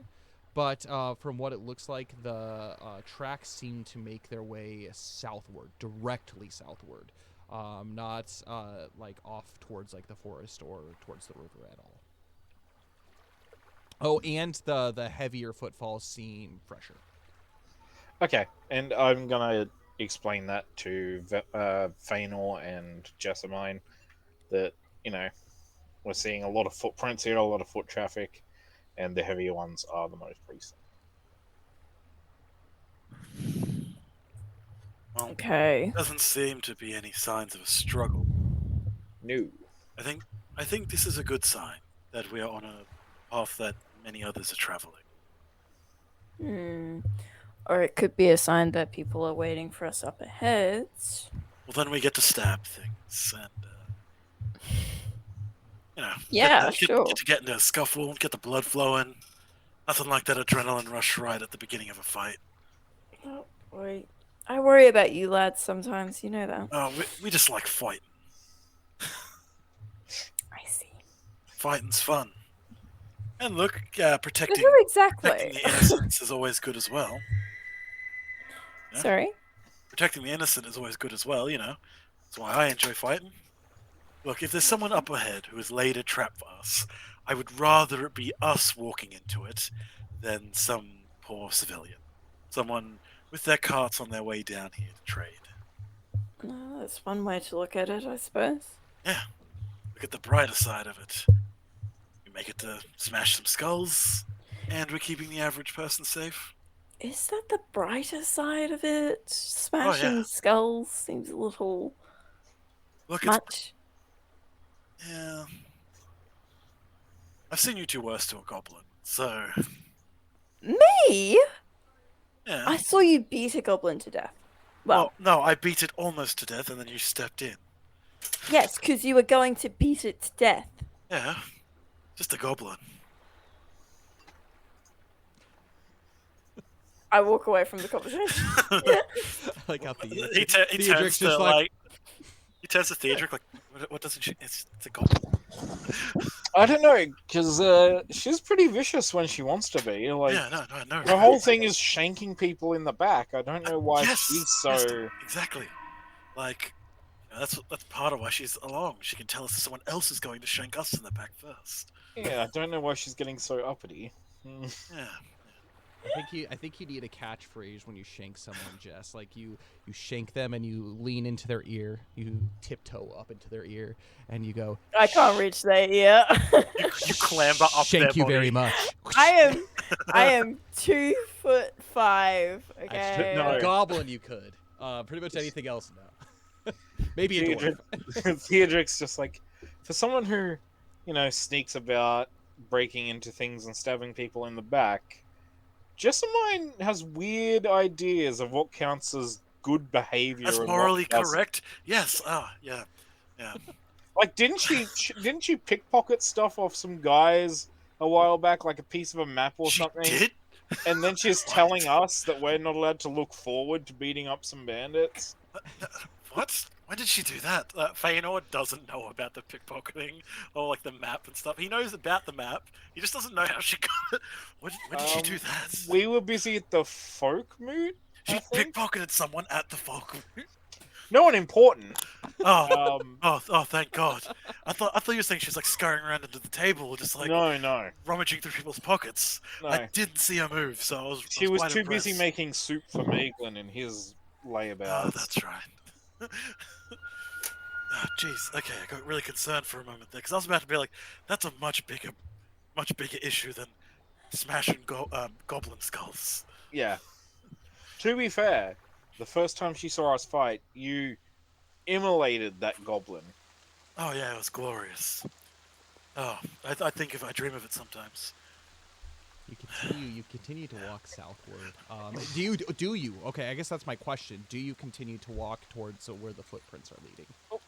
Gone off here. Yeah, Back here. definitely. Like, let's go. If the smaller footprints was someone in trouble and the larger footfalls are someone chasing them, then better We're to follow down. them.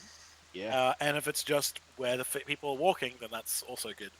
No reason to divert path. Evening Exactly. begins to set in, and the rain clouds come back. This time, not only do you have rain, but it brings itself a decent amount of mist. You can actually see off in the distance that the mountains themselves, as you go into springtime, they don't seem to be acting quite the same as they do in the fall season. But you can tell that there's a mist that has begun to fall across Wilderland. Not like super dense, heavy fog, but like definitely like a mist. And it's gotten to the point where this wet, rainy weather has kind of started to become a decent nuisance. So much so where you get to the point where you inevitably lose the tracks altogether. The rain gets heavy enough to where it begins to wash them away. And as you kind of creep in, probably closer to 6 or 7 p.m., it's probably smart to start thinking about setting up camp for the night as the rain starts to getting heavier. However, Jess, as you go to scout out to look for this campsite, I'm going to have you make a stealth check for me. Do it. You could do this with advantage because of the rain and the noise and the mist, so it's easier to stay hidden. Advantage, not disadvantage. 18. 18. As you go off on your own, this is the first time on this adventure that you begin to almost feel this presence that you are truly alone. Even though Theodric and Feanor are back a bit, you've noticed that just generally speaking, you feel isolated.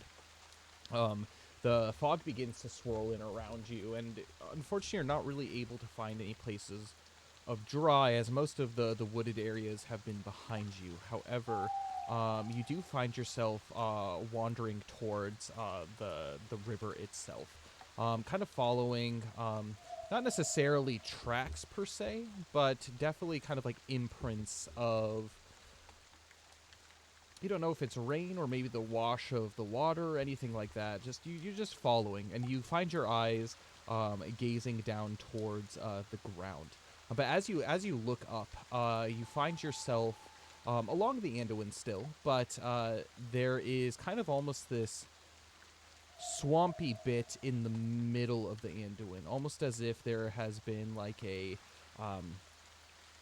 I don't know, like trees that were felled or something that had gotten pushed downriver, and they have basically fallen trees have made their way, not quite damming the river, but have begun to accumulate in this specific spot. You see this giant tree trunk has been basically lodged in the mud in the side. Maybe there's a mudslide, whatever the case.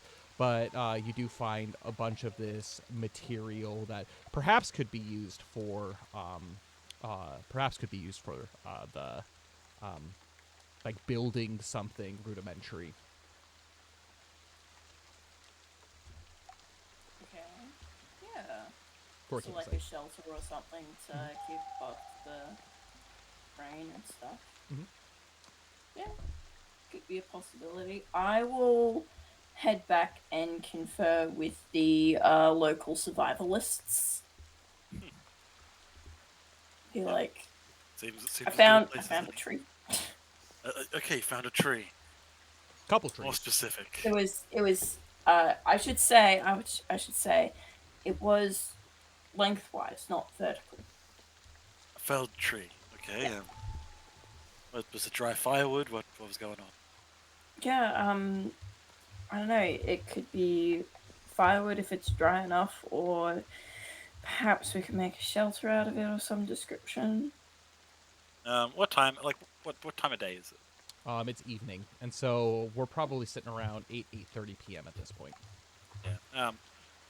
Well, better to where you've been and set up there than try to stumble around in the dark finding somewhere else. Theodric, your opinion? Yeah, I think it's getting a bit too late, and we should hurry up and find somewhere to camp for the night. Cool. Yeah. Onwards. You make your way down back to this spot where you can tell that this kind of runoff has implanted itself kind of in the mud on the side of the bank. You begin to go to work. I'm going to have all three of you. This is going to be a group check. You can either make a dexterity or an athletics check or a dexterity check for me in order to attempt to harvest this material and make some kind of shelter for it. Do we all have to do the same one, or can we choose? Nope, you can choose one of the two of them. Okay, sweet. Not Really? feeling good. Well, you know what? Should I You use guys my have inspiration? advantage. Yep. Oh, you we have inspiration. advantage? Oh. Or no, inspiration if you want to. for Oh, advantage. okay. No, I got a 5. I also have a 5, and I have a +4. That's a +4. Same. So we rolled 2 nat 1s on that. Uh-huh. 2 nat 1s. Yeah. I got a 14, but I doubt it matters at this point.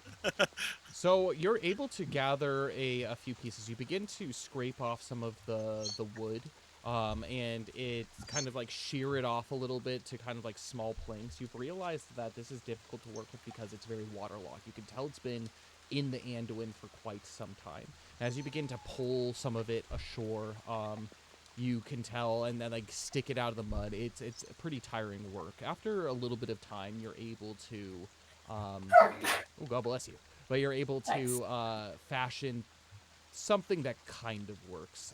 However, you all gain 1 point of exhaustion for doing it. Yep. I blame these two.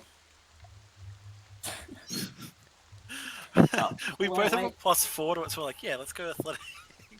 And just clunk.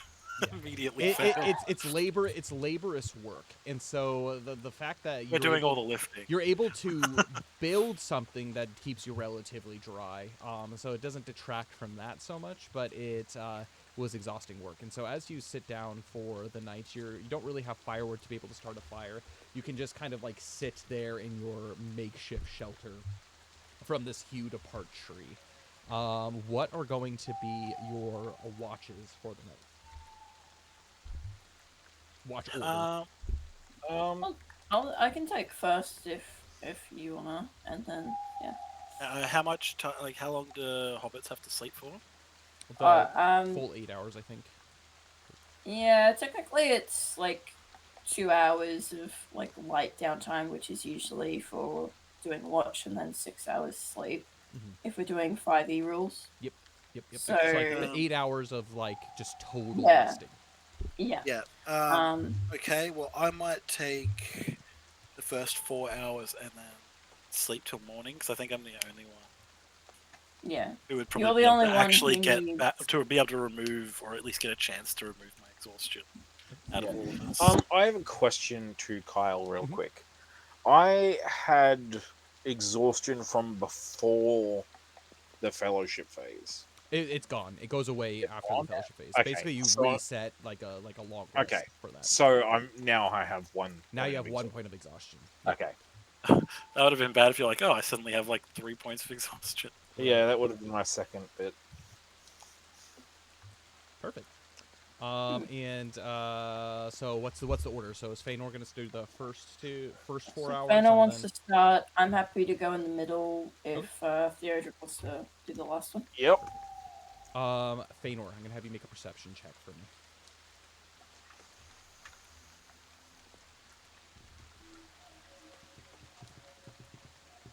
A 6. You stare out into the darkness, and again, this rain is gotten pretty heavy at this point. It started to tap heavily upon your shelter, and there's a bit of wind too. However, as you continue to keep watch, you don't notice anything out of the ordinary before your watch ends. Sweet. Jess, I'm gonna have you make a perception check for me. Okay. I'm just trying to think. Would it be... Yeah, so I have night vision, so that's helping a bit. Mhm. That's cool. Yeah, so not disadvantage or anything, just straight. Just straight. It is a bit misty, and again, the rain is kind of masking some of the sounds, but yeah, from just like the general around you, you can kind of figure it out, but yeah. Good. It's 15 total. 15? Okay. As you essentially sit there for your 2 hours in the middle of the night, you feel like you can hear shifting, kind of in the southern direction from where you are, and shifting as if something large is squishing through the like grass, kind of like. You hear a couple steps, probably 3, and then it stops for about 5-10 minutes, and then you hear about another 5 steps. It doesn't necessarily seem to be getting closer, but it's kind of difficult to tell. But after probably an hour of this going on and off, for your last hour, you don't hear anything out of the ordinary. Okay. Alright, I will remain cautious. And then when I get Theodric up for his watch, I'll be like, there were some odd squishing sounds. So if that marsh monster comes back, you need to wake us immediately. Right. Okay. Marsh monster. Got it. Yep. You sure? Yeah, I'm good. Okay. Make a perception check for me, Theodric, as you take your final watch as the late morning hour or early morning hours begin to creep in. Sun hasn't woken up quite yet, but you begin to take your watch. That is an 18. 18. You keep your ears and eyes completely peeled and open as you attempt to discern this. You don't hear any squishes. However, one thing that is different that you hear now, as opposed to something that you haven't heard in some time, is you begin to hear the sound of crows. And based off of your general information, you're not used to crows being up in the middle of the night, but you can hear harsh calling of multiple crows. Not too far from your current location, but they are there and it's constant. Theodric is obviously, he's going to grip his sword a little bit tighter, make sure that his shield's close by, and just kind of really hone in on, like, just sharpening his senses, making sure that he can, like, he's trying to, like, hear everything and trying to keep an eye out on anything out of the ordinary. You're able to pin down the general direction of where these crows are, and as the very, very early dawn begins to set in, you can see them in the southwestern area close to the shore. Probably about a 5-minute walk-ish from where you guys have set up camp. Theodric is going to nudge. This is about an hour into your watch. Theodric is going to nudge Feanor awake, or not awake, but because he doesn't sleep, but like out of his meditations. Yeah. And is everything all right? So... I've been hearing crows for the last hour in the middle of the night. Okay, generally that's a sign that, because crows sleep in, like, their groups, their murders, generally together either on the ground or in their trees. So it means that something's come by and woke. Well, they seem to be congregating just over there, and Theodric will point to the southwest. That could be a corpse. That's what I was thinking. I'm going to go check it out, and I just wanted to make sure somebody was up while I was having a quick peek, because I don't want to leave you guys unaware and unarmed. Right, might be worth waiting till the watch is over. That way we can all head over together. Okay. Look, if it's a body, it's not going anywhere. That is a good point. well, hopefully it doesn't go anywhere. True, you never know. And if you want to go have a look, go have a look. I'll stay awake for a little bit longer, but decision's up to you. He's giving you free. If you want to go, he'll keep an eye out on you while you're over there. Yeah, it's just flat marshland, right? At this point, it's kind of become that, for the most part. Theodric is going to give Feanor a nod and quickly grab his shield as he starts heading towards this murder of crows. Are you doing this stealthily, or are you just walking up to it without caring about that? He's going to slowly walk towards it, and when he gets within, I'd say, 100 meters, he's going to start to kind of creep in. And I'll say that this is stealthily. Because of the rain and the mist, I'll allow you to have it at advantage, but I think because of your armor and everything, it'll just be normal, I think. It'll be a flat 1 die. Okay, so yeah, just make a stealth check for me. 15. 15. You do creep in, and you don't disturb any of the crows, but they seem to be congregating. Basically the wood and everything, trees and stuff that have been washed up along the shore, you can tell some of it has been deposited a little bit downriver too. And so they're congregating around this specific area. And you can tell that there's a lot of small debris, some other kind of like larger trees too that have embedded themselves in the bank. But as you begin to creep forward, the crows have not noticed you, but you begin to hear the sound of a dun, dun, dun. Almost a sound of like wood hitting against something.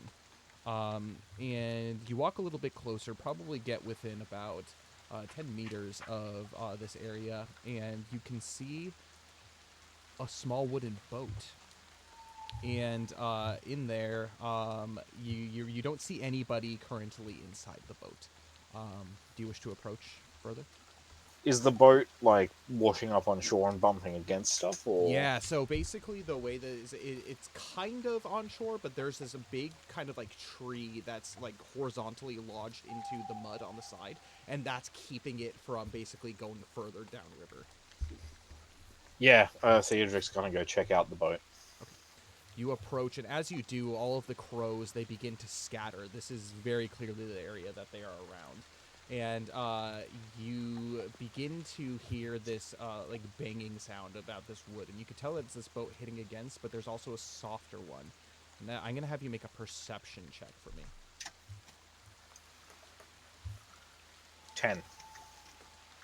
In the gathering darkness around this area, the clouds have come in thick at this point, but you're able to make out what looks to be a hand reaching out from inside the boat.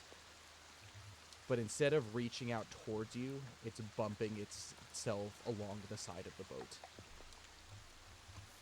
So is the hand moving, or is it just being moved by the boat? It's being moved by the current. Okay. Theodric is going to keep his sword not drawn, but he's ready to draw it at a moment's notice. But he's going to quickly approach the boat. Okay. You do so. And as you approach, you see in this boat what looks to be, at first glance, two bodies. Two men. They are pelted with all kinds of arrows. And they probably, I mean, they're very clearly dead. No way could a person be hit by this many arrows and still be alive. And they're very clearly dead inside this boat. This boat doesn't have any particular markings per se, but Boromir? No, never mind. what was that? Ha! I said Boromir? No, never mind. It's not him. Don't do it. Don't do it. I'm gonna have you make a riddle check for me. Riddle? Why I does don't this guy think- look like a specific actor? Like, this guy looks specific. I've never had to do a riddle check Is his before. name Sean? Yeah. That's a No, 12. his name's Scene. Scene Bean. Scene Oh, bean. it's Scene. Scene Bean. That's a 12. 12.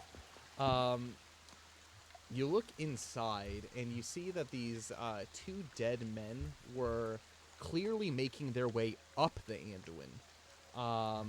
And they, from the looks of it, they have very few supplies left with them.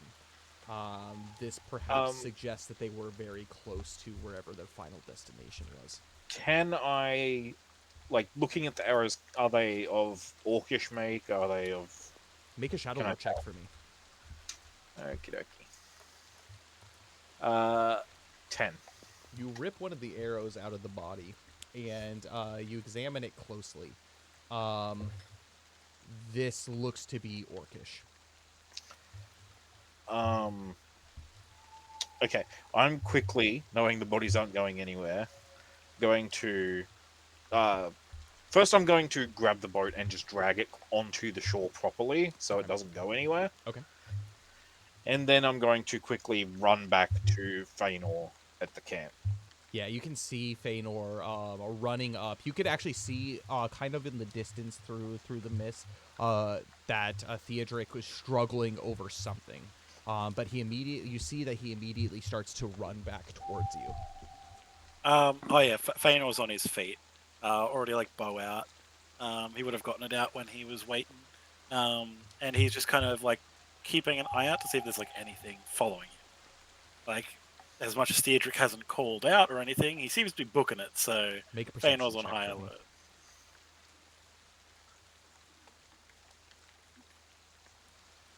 Uh, 13.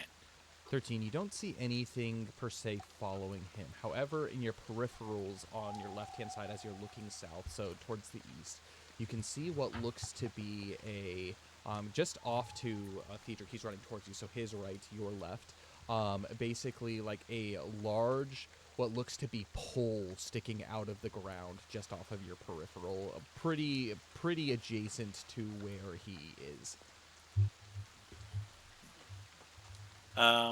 Okay then. Does that seem to be like an oar? Could be an ore. It's hard to tell in this rain, but you can see that Yeah. there is clearly something sticking, like kind of sideways vertical, out of the ground. Okay, Feanor will keep that in mind, but yeah, he's just going to keep scanning the perimeter, like the horizon, more with some. About Like, minute and a half, close. Theodric returns to you. Not too far. He wasn't too far away, but he returns to you.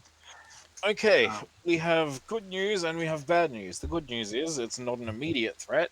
The bad news is we've got a couple of corpses in a boat over there, and they've been riddled with these. And Theodric will hold out the orc arrow. Ah, Yeah, yeah, not great. they also seem to have been going up the Anduin, which means we're probably getting closer to whatever did this. Right. Did you pull the boat back onto the shore? Yeah, we can check it out once it's a bit brighter and we've got Jessamine up. I didn't want to stick around too much in case the archers were close. Yes. No, definitely. They probably drifted downriver, same as these logs seem to be. Yeah, definitely. Good thing you checked. We can definitely keep an eye out on that on the watch then. Yes. We'll have to bury the poor sods because those crows did look hungry, and they are very dead. Well, like they're pincushions. There are a lot of arrows. okay, I get the idea. Sorry. No, yes, okay, and when the sun's up a little higher, we'll do right by him. No one deserves to be just left. But yeah, so Feanor is probably going to head back to sleep to finish the rest of his, well, pseudo sleep, to finish the rest of his rest. The next hour passes, and the end of your watch comes in eerie silence, Theodric, knowing exactly what is there, and your eyes just are fixated on that area. At this point, the crows have regathered and have started cawing again, and you can see that they're actively pecking at the corpses, and it's a terrible sight. Theodric, I'm going to have you make a wisdom saving throw.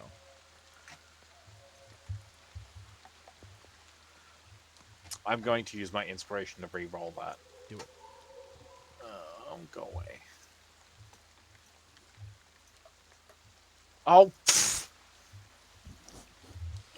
That's a 3. That's not any better. Total with advantage?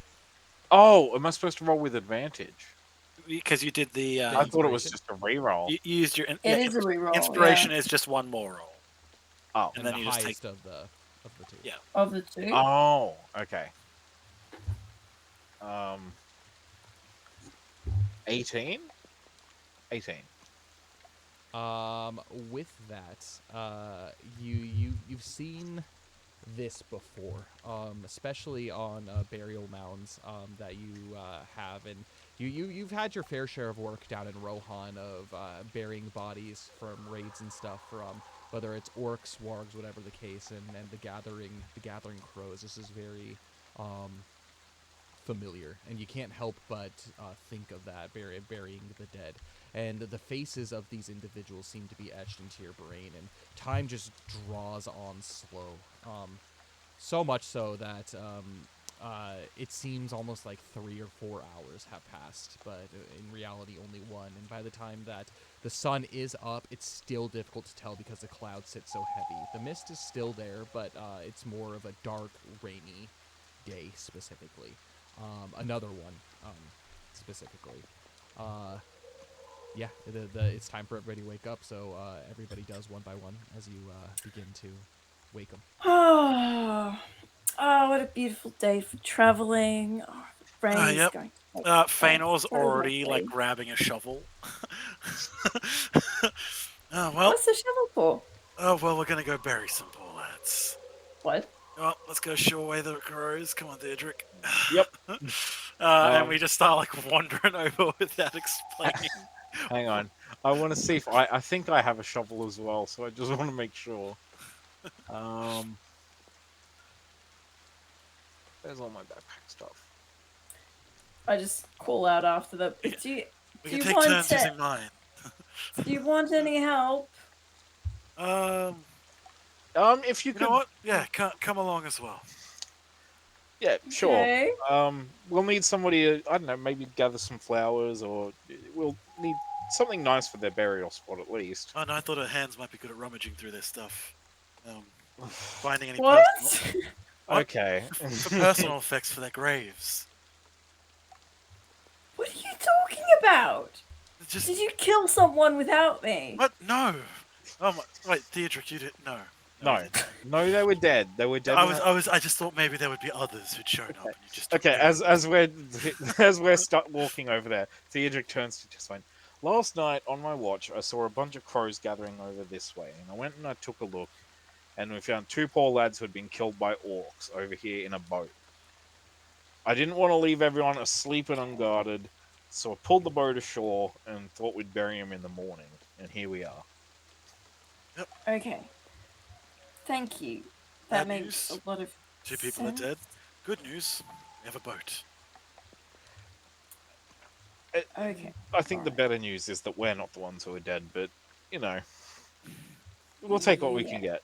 And at this point, Theodric's shooing away crows, and Yeah, no, it's definitely a little bit brighter, and so you're able to take in more detail about like what's in the general area. You can tell that there is a bunch of debris, and anything that may have fallen out of the boat has a long travel down the Anduin. But I'm gonna have the 3 of you make traditions checks for me as you investigate the bodies. Jess, you can make yours with advantage. Okay. 16. 14. 11.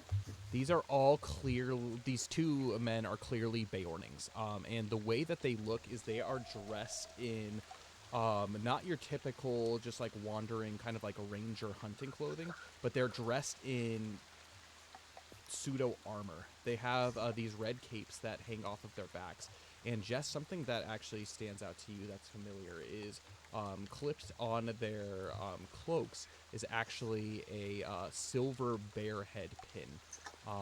Unmistakably, one of these men that are in here was Merovich, the Beorning that you traveled northward from Tyrant's Hill with. He's the one who escorted you back to Okay. Beasterly Inn. Damn. Did he tell me where he was going after he was done escorting me? Did he tell me? Yeah, so I'm going to have you make a history check for me. And again, this could be at advantage. It's pretty relatively recent news. Okay. You know some stuff, but I'm good. Just this will determine how much exactly you remember. Yeah. 13. He, from what you can remember, was essentially Beorn's right-hand man. He is one of the very first Beornings to pledge fealty. Outside of Osred and some of them, he was one of those original fighters to pledge loyalty and fealty to Beorn. And because of that, Beorn has given him a special responsibility of essentially being the essentially keeper of the peace, his eyes and his ears. And so when you were, the reason he was down as far south as Tyrant's Hill is his main job is going to the different Beorn settlements and making sure everything is good. And one of his tasks as well is basically not just finding and like keeping the peace where it is at, but if there are any criminals, anything like that, it's his job also to escort them to Beorn so that they can have counsel with Beorn and kind of stand trial, I guess. For that, but essentially his official title is Merovich the Mighty, but he is definitely more Merovich the Peacekeeper. But he is very dead. Merovich the dead? Yeah, Merovich the dead at this point. Oh, I'm sorry. Did you know this man? A little.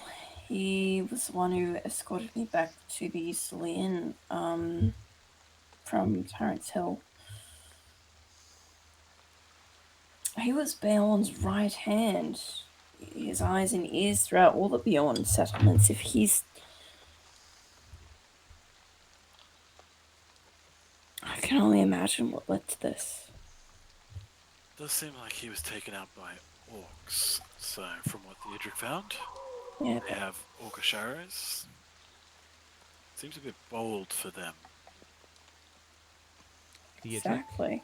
as the two of them are having their conversation, you continue to look through some of the stuff that's in the boat. And as you do so, again, there are a few things that you saw from the night before, a few rations, whatnot, but you can tell that like it looks like that the rations themselves seem to have been pilfered through. Someone has searched through them. I'm going to have you make an investigation check for me. 16. And underneath the left arm of the body that is not Maravich, you can see what look to be ropes. They are cut clean, as if a blade had sliced them. This is interesting. Feanor, Jessamine, have a look at this. I think somebody's already been here. And they've rifled through all their stuff. They could have been what disturbed those crows last night. Possibly. And cut ropes. Do you reckon these two were tied beforehand? Either that or they were transporting someone. From what Jess was saying, this guy's Job Maravich seemed to be taking criminals to beyond for judgment. So, Okay. can I look at their bodies to look at their wrists and ankles and stuff to see if there's any signs of like wear from where they've like had the ropes on and they've like tried to free themselves, like any bloodied wrists or anything? Make an investigation check for me.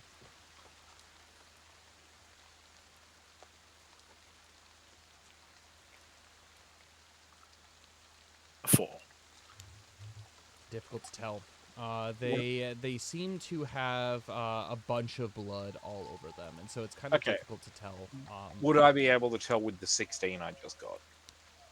Yeah, you can go ahead and as you help and you look through kind of like what Feanor is doing as you're searching through, they don't seem to have any abrasions or anything on their wrists, ankles, anything like that.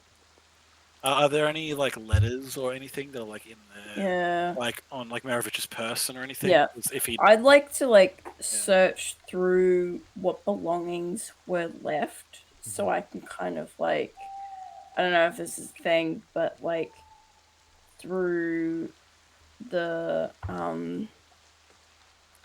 what's it called? Like where the power of exclusion or something like that. you're trying to use your deductive skills to determine Yeah. what would be missing. Yeah, for sure. I'm gonna Like have what were these guys looking for? Yeah, I'm gonna have you make a group investigation check for me. Okay, perfect. Okay.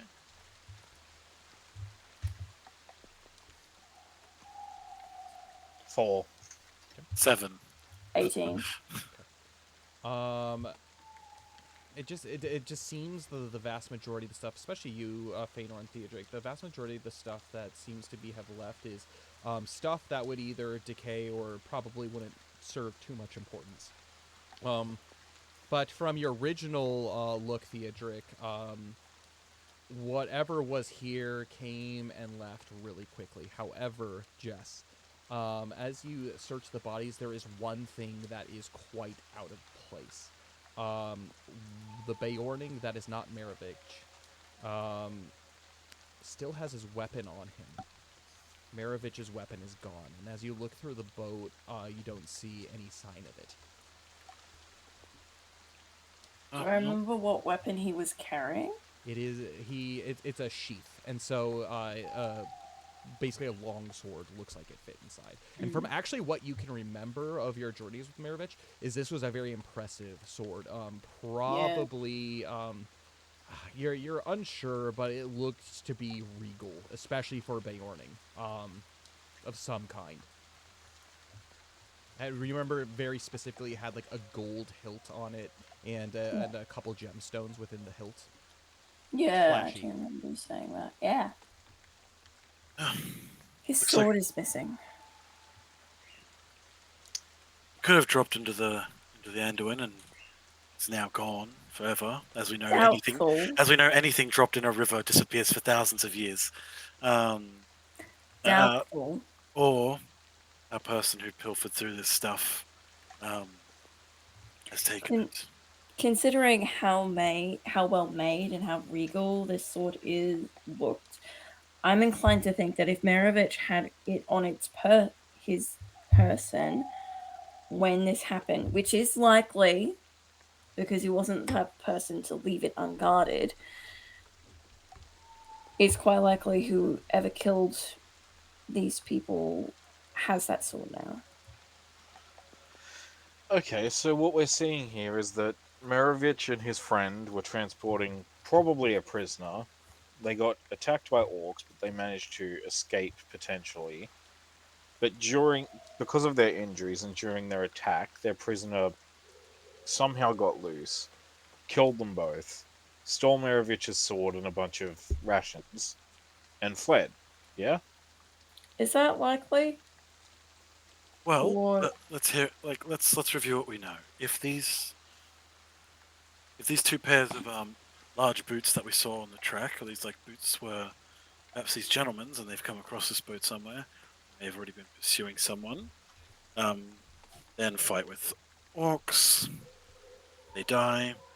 I think the important thing to remember is one, we got to inform some Bayonis of this passing, and two, Jess, you've seen what the sword looks like. If we come across someone with a very beautiful golden hilted sword, we know who our most likely culprit is. Because even if they didn't kill them, even if the orcs did that, they still rummaged on their bodies and stole it. yes. That's rather grim. Yeah. That's a grim image you've shown us there, Kyle. Thanks. It's pretty rough. Is from what we can tell, like the arrow placement, is it likely that they died from the arrows, or is there like some sort of other wound that's more fatal? That's a really good thought. I'm gonna actually have you make a medicine check for me. Okay, because I'm so good at those. I actually am.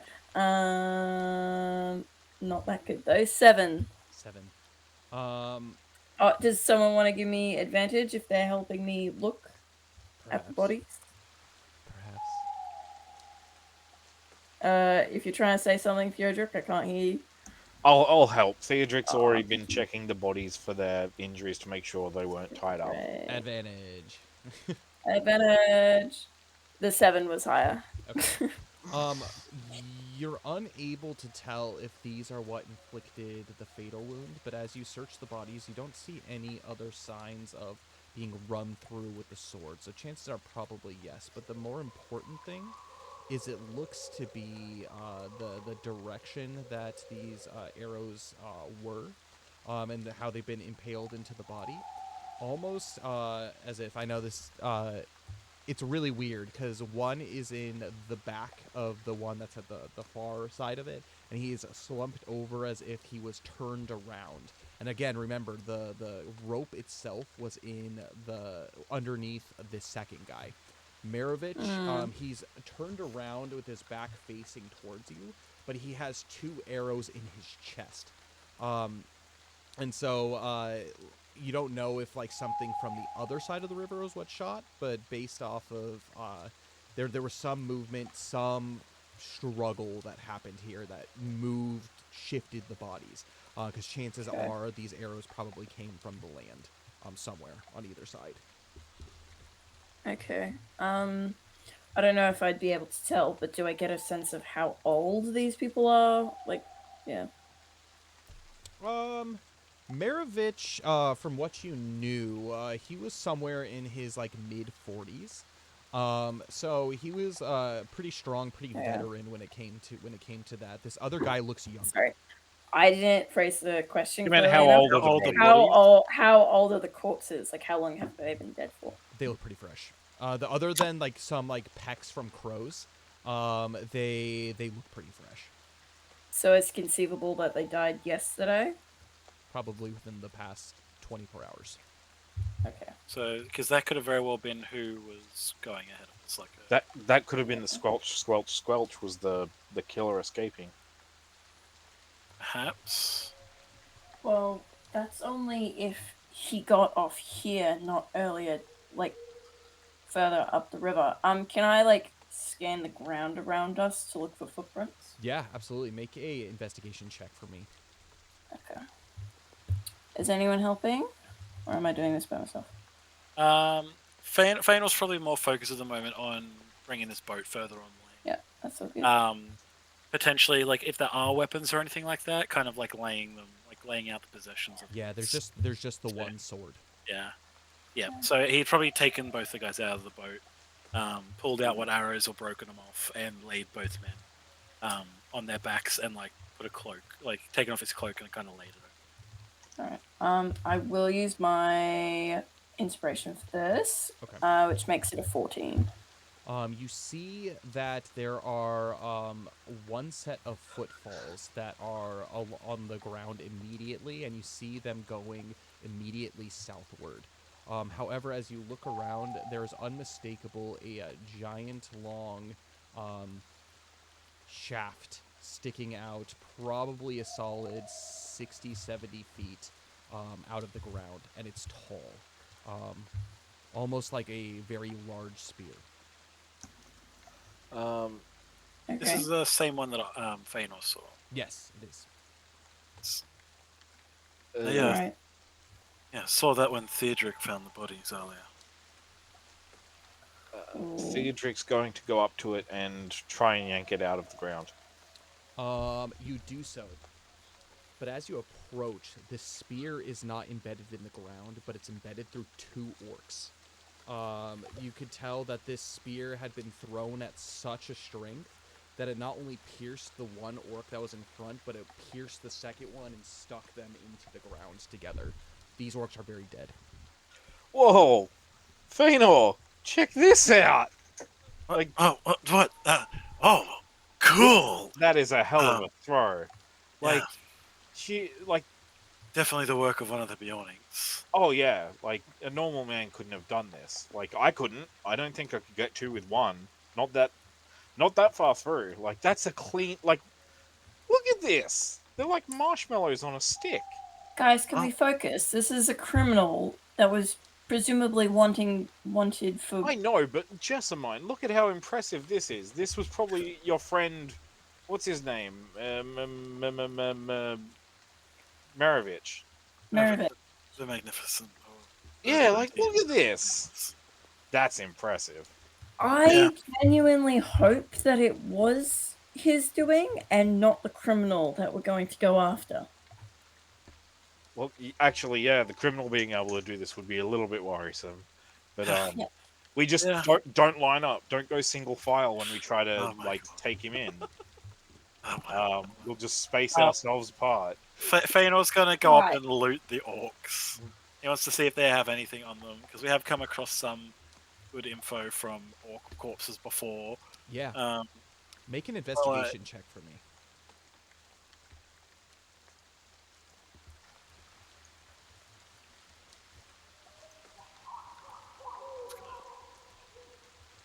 Okay, cool. An 18.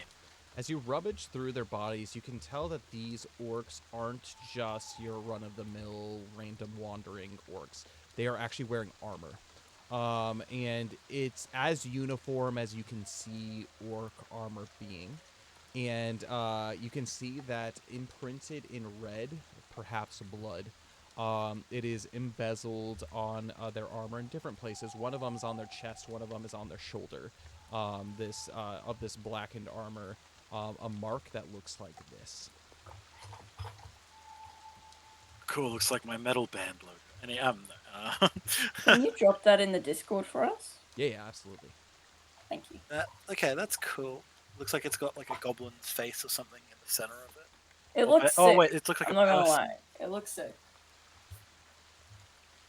Okay, so you said this was like emblazoned into their armor. Well, it's like painted on their armor, but like you can tell it's been it hasn't washed off in the rain. So, okay, Fainal's actually going to kind of just like hack away at the orc, just like pretty rough, and just like cut off whatever piece of armor this is, and he's going to stow it away. Perhaps we can get someone to tell us what this is.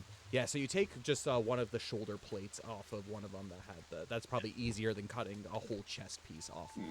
Yeah. So yeah, you just remove the shoulder piece of the orc, and these orcs, compared to the ones that you had fought at the ring fort, at the high pass, these orcs seem a bit larger. They don't have the darkened skin of Ubhurs, but they are clearly not the same orcs that you had fought in the Misty Mountains. That were being You know what, hired but- by the Goblin King. You know, but by the end of all this, I bet you we're going to find like 40 different kind of orcs. Darwin, am I right? Just like, well, let's hopefully when we get to Mountain Hall, someone can tell us what this means. Jess, I'm going to have you make a traditions check for me. Okie dokie. 9. 9. Based off of your journeys with Maravich, the things that you do remember speaking with him about is more or less about like the tradition of what Beornings do when someone is brought to justice, or if like someone has been like murdered or killed or anything like that. Typically, the correct thing to do would be to take the bodies back to Beorn himself, especially someone as important as Maravich. Okay. Cool. Did Maravich mention where Bjorn might be, or like where we could find him in general? Yes, he did.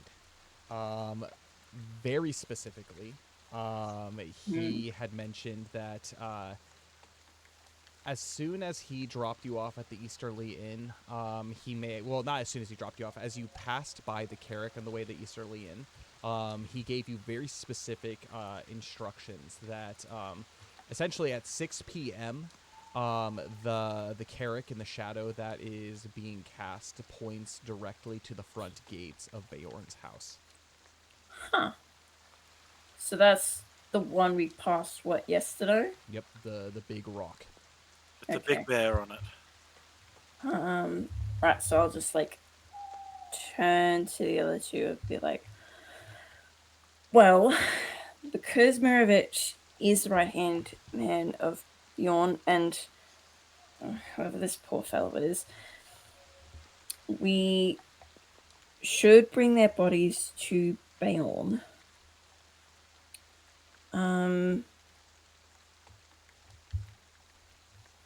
Yeah, the shadow of the thing will point the way to the front doors. Apparently, I don't know.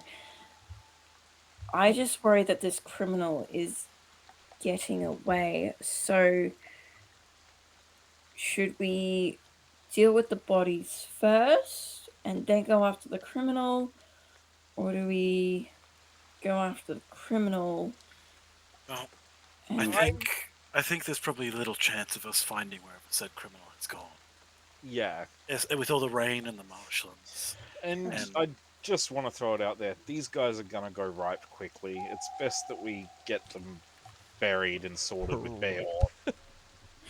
Yeah, They're probably already a bit right. not the Taking most on a pleasant. bit of water, so... Oh Yeah. God, not the most pleasant way of putting it, but he is right. Mm. If we want to take these anywhere, then we could Yes. perhaps lash them into the boat and tie that to the back of Broderick or Nim and drag that wherever we need to go. But That's probably our best bet. Unless we want to get in the boat with them and start paddling. yeah, I'm gonna say no to that one. Yeah. Yeah, that's a hard no from me as well.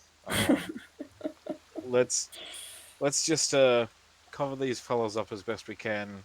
We'll put them on the back of Barad Rock and we'll start walking. Make sure to mark this point on your map, though. Definitely, I do think the a good idea. Just because we could even have Jess on, like, let's say Nim with Thanor, and then have the boat with them in it being like dragged, and we swap between mounts just to maintain with the speed. Okay. Yeah.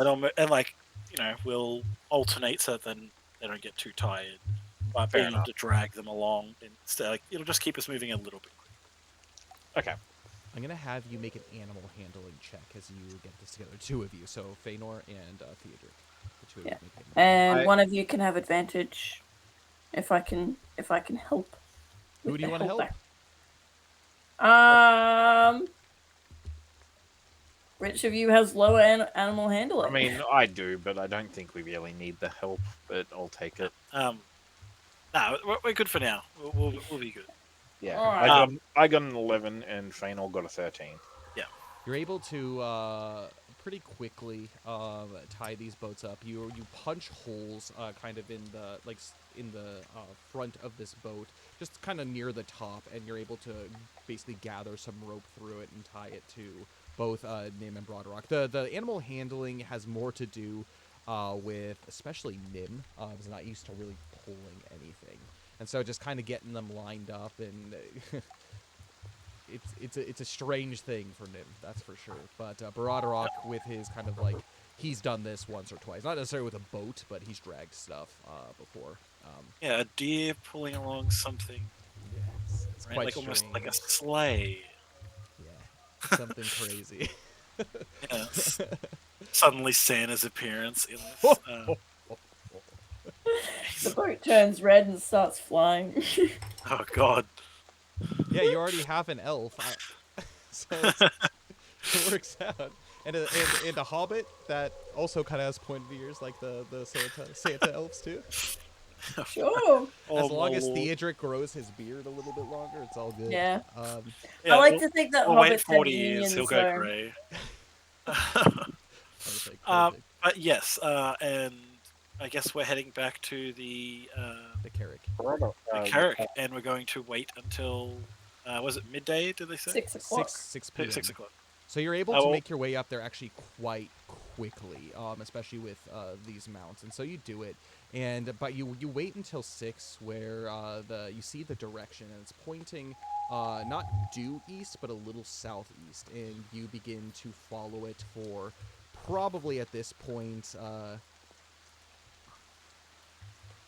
maybe an hour and a half. So it's like 7-ish p.m. The sun is nearly set, but as you reach the Carrick, you actually notice that the rain itself has completely gone away, and it is now a bright and sunny evening daytime as you begin to march down towards the direction that this is. And almost seemingly out of nowhere, within an hour of your travel, you see what looks to be at sunset. You arrive at the site of an ancient belt of mighty oak trees.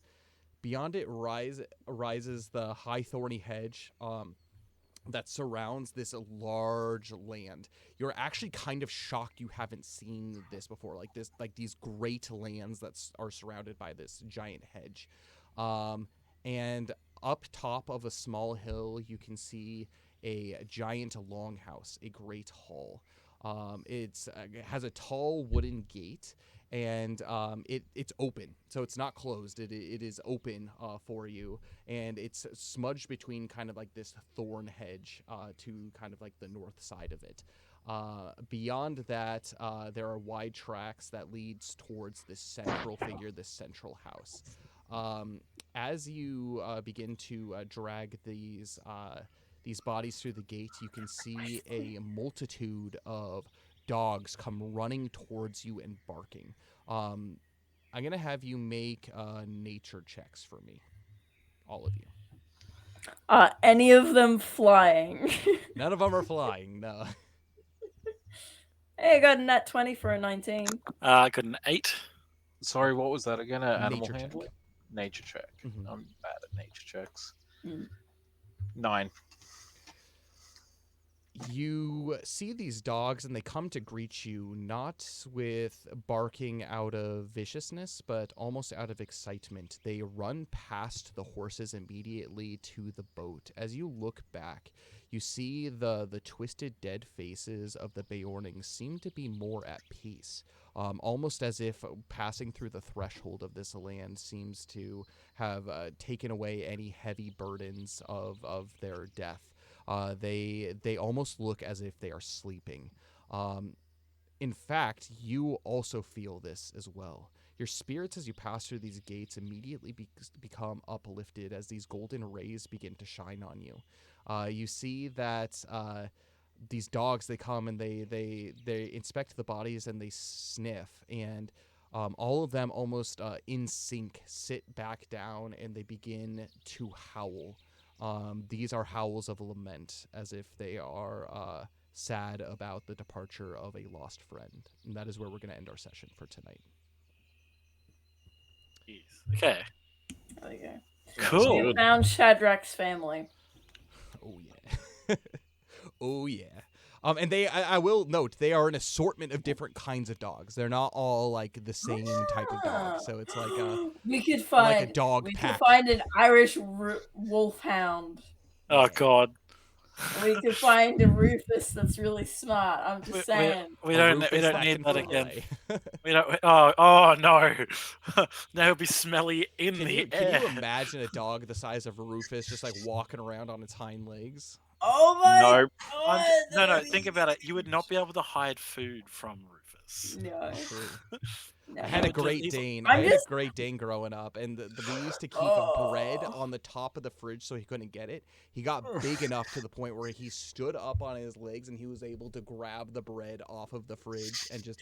He's a duck. He liked bread for some reason. Though. What a thing to want to eat! Just bread. He was a Dogs will duck. eat I don't anything. know. Yeah, we had to be You very, should have very eat careful. duck's bread. Yeah. Oof. Yeah, I know, it sits in their stomach. It kills them. It's not good for them.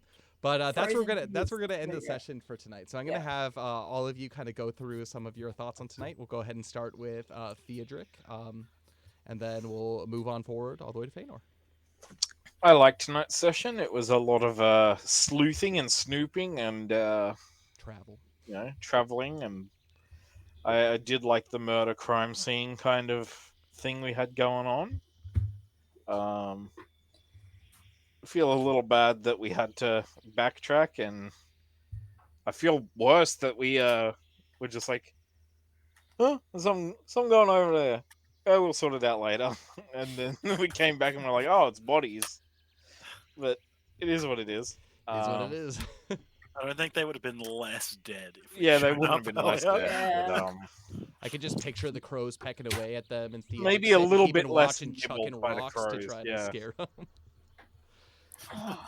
I was tempted to just sit there, like have Theodric just firing arrows lazily at the crows to keep them away while he waited for Jessamine and Feanor to wake up again.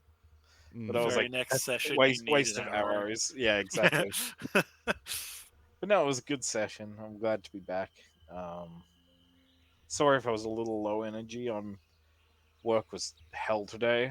No worries at all. You do not have to apologize. I totally get it. Apparently, our store has the cheapest fuel on the Sunshine Coast.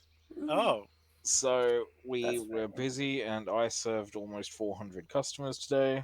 Oh my god. my lord. And checking my thing at the end of the night when I was bouncing the till, just through my till alone that I was signed in on, I earned almost 19 grand. I'm curious. How cheap is your E10? I gotta know. E10 right now yeah, is tell us. $189. $1.89 I don't even know a what liter. E10 is. Ooh. It's ethanol. Ethanol-based petroleum. Okay. Yes, Yeah, it's generally the cheapest one. It's- That's so crazy. $1.89. Yeah, it's Everywhere else- $1.81 around here. Everywhere else I've seen, Flex, it's like $2.30 Yeah. a liter. Oof. So yeah, I literally, since I got in at about 1 o'clock till about 7 p.m, I was just constantly just serving customers. Mm. So Good yeah, for you though. I'm exhausted, and I went to the gym before that. So yeah, Hey. big day. Big day, and then for a big session afterwards. Yeah. Oh, good for you. Good for you, man. You'll Thank you for sleep sticking really with well us. No worries. tonight. After this, you Yeah. can just go right to bed and just enjoy a nice soft I'm pillow. standing Yeah. on it. Absolutely. That was good. It was good. Anything else to add before we move on to Jess? I'm looking forward to meeting Bard. I mean, not Bard, Bjorn. Yeah, I want to see the big bear man. He's pretty cool. he's great. I always forget that Jess has already met Beorn. You were the one who introduced me to him. I know. But like, I actually did not plan on I didn't think about it when I had brought Maravich when you were traveling with Maravich. That just worked out. I was just like, I was looking through the list of Beornings and I was like, Maravich, this would be a good person. And then I looked forward in the story and I'm like, oh, Maravich dies. Well, this works out. At least you didn't have big plans for him or something. Like yeah, this guy's gonna be like a staple NPC. Like oh Well, no, I was reading his like his description about like what he was charged with. I'm like, oh, this would totally make sense that he would be this far south. And so like paired about, I was like, of course, like this person's gonna help Jess get back to the Easterly Inn. And then I was just like, when I was preparing for the session last week, I was like, well, she's gonna be able to identify the body at least. Yeah. Know the detail about the sword, otherwise, like we probably wouldn't. True. Yeah. Yeah. Some rolls probably came in clutch there. And if we find the sword, look, maybe Jess can get her first bit of loot. If there's no one else who wants to claim it. I already have my first bit of loot. I stole like a handful of silver coins from the Goblin King. I mean something that you would put in your house, like Sting or something like that. I would have put it. No. She's already got one of Bilbo's stolen that sword would spoons be a up in bit her big house. for me, to be honest. I'd have to like cut it in half, and it'd be a whole thing. Yeah, big long sword that's probably taller than she is. It's probably like 2 to 3 times my size. It's like a great sword. You now lay it down on the middle of your dining table, and it's like the length of the full dining table. You use it to cut the first piece of birthday cake. No self-respecting Sackville hobbit would ever mess around with swords. It's so gaudy. Yeah, right. It just takes up a lot of space. Okay. You're about to find out what Feanor's birthday parties are like. Sword cuts a cake in half. Oh, that's great. Yeah, I liked the session. It was good. Getting a bit into the nitty gritty again after like a bit of downtime, I think, which is good. I took lots of notes about just like the murder mystery plot, which is good. There's stuff to take notes about now. It's fun. I'm mostly just obsessed with what the husky version of Shadrach will look like, because huskies already have a lot of personality. That's true. This one he's the loudest talk. one that's howling. It can actually talk.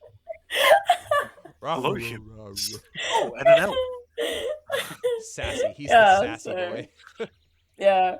If anything, I'm excited to see like the memes and the jokes that are gonna come out of the next few sessions, even though like there's obviously a lot of sadness with the death of Maravich and whoever his friend is. They're like a warrior culture. They'll be pretty chill about it. Yeah, just like the real bromance going on there. I'm